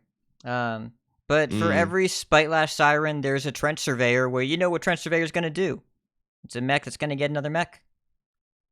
There you go. Simple. And you know what else that I know? I know that the show has gone on not too long, but just long enough, so we want to say thanks to the many people that support us here on Coin Concede. We have many folks to like to thank. You can check out the section on the website, coinconcede.com, contact info, show notes, and our Patreon information's all over there. Support us over at our Patreon at patreon.com/coinconcede. Join us every week live by following us on Twitch at twitch.coinconcede.com. Join our community chats in our Discord at discord.coinconcede.com. Run into our email, coinconcede@gmail.com. Follow us on Twitter at coinconcede, as well as like, share, and follow us on Facebook at facebook.com/coinconcede. If you like some CC swag, head over to our shop, shop.coinconcede.com. Big thanks to our producers, Number Theory, Doge DK, Proby1, Crush, Cap, B Squatch, David P, Snowpack, Lucky, Fade to Black, Wild Lou, Itinerant Wizard, Jeremy T, and a new one signed up during the show, Little Robotussin. Thank you so much for being our newest producer. Hooray! Thank you so much for your support. We've got Coin Concedes. David, who would you like to shout out in Coin Concede to this week? Oh, I'd like to just being the National Mod Day on Twitch, I just want to just shout out my mods for just always helping me out and stuff on stream. I literally could not do what I do without them, and I guess shout out my Jewish mom, because without her I also could not do what I do on stream as well. Yeah, that's a good squad right there. Thanks mods, thanks moms. Mod, it's if your job title starts with MO, it's your day. Exactly. There's a theme here. Yes. Hey, Steve. Coin Concedes. Yeah, so I'm going to, first of all, Coin Concedes a meaty who I queued into twice on my stream Monday night, who apparently referred to me as that famous data guy. So that's what it's you know you made it, I guess. They talk about you in the broadcast. I'm not disagreeing. In the broadcast, yeah. I'm fine with that. I'm okay. I'm going to put that on my business cards from now on. I'm also going to concede to my eldest daughter, who is she's turning 15 at the end of next month, and apparently that is old enough for her to have gotten her first paying job. So she's going to be she's going to be starting to tutor people at Kumon starting in a couple weeks, which is pretty cool. So she went in, prepared for the interview and got dressed up and then was all nervous about it, and then turns out she got it, and we had to convince her not to ask for her birthday off in the interview, But or more likely Maureen did, because she was the one who having that conversation with her. But super proud of her for doing that, and now joining the ranks of the gainfully employed, and now can pay for her own damn Switch games. So yeah, so I'm really proud of her. It's a really awesome thing. So yeah, Congrats. Mazel tov. Teaching math Thank too. you. Yeah. That's a noble profession. All right. Coin Concedes. Hey, David, thanks for coming on the show. Coin Concede to you. Thank you. I'll do it here because I won't on ladder if we run into each other.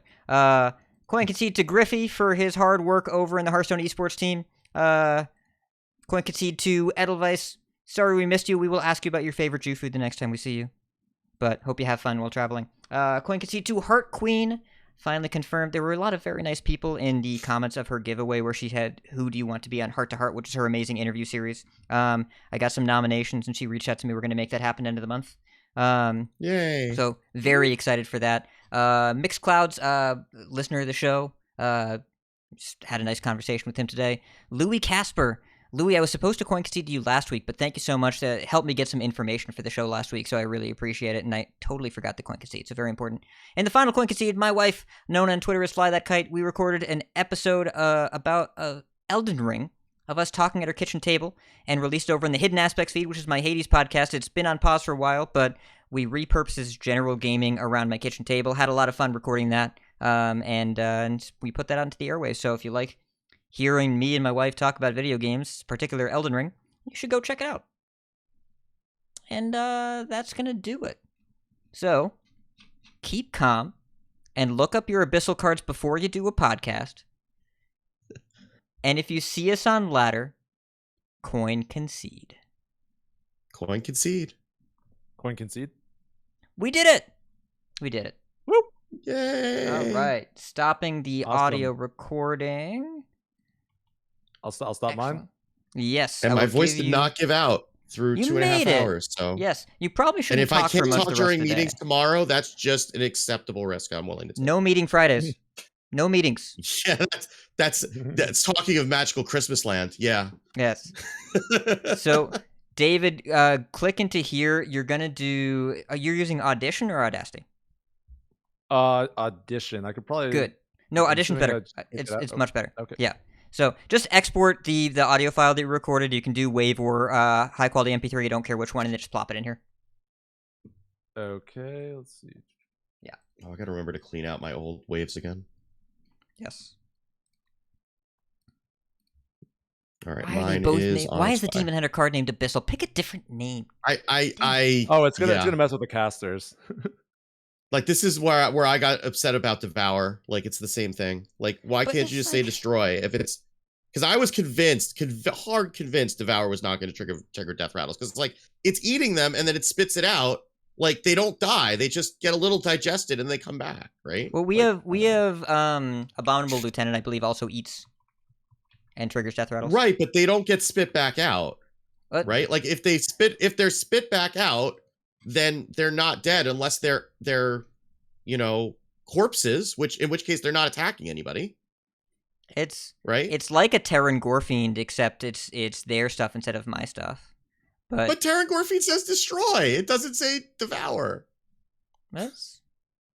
I think Words mean spit. things, Hat. Words mean things. Spit, I stand by spit being the cleaned up version of what's actually happening, because you've seen the positioning of Yes, where fair. Gigafin's maw is on the body, and I think that description is off by a letter. Yes. Don't think they're Sorry, getting I'm having spit out. trouble exporting. So It's just a crappy situation Are you- all around, Hat. yeah. That's all I'm saying. Are you on multi-track view right now, David? Yeah, I am on multi-track view. So click the track you Um, want to export, then go to the top left, click waveform. You'll get one file, then you'll do file, okay, export, yeah. and then you can do it as a file. Awesome. Thank you. I've never had to export anything in Audition before. Yeah, it's all saved locally as waves on your hard drive, anyways, in the Yeah. Audition folder. But this way, it just gets you an MP3 or whatever. Let's see. And you wanted let's see.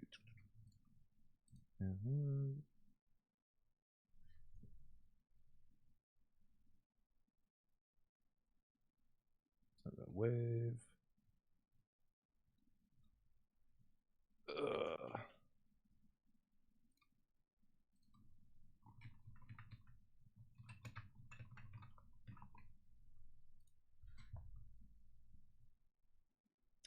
And hey, listeners, thank you so much for being here. I didn't say it was going to be a short show this week because I know better, but 12 cards. We did say it was going to be under 3 hours. Oh, man. We're still streaming? We are. They can see us. See, this is the bonus content that you get if you turn support into podcast. Oh, boy. Yeah. Yep. Reply All podcast. It's unfortunately, this is still content that I want to listen to. Unlike what Reply All has turned into. I don't mind the podcast they're going for, but it's not the one that I subscribe to.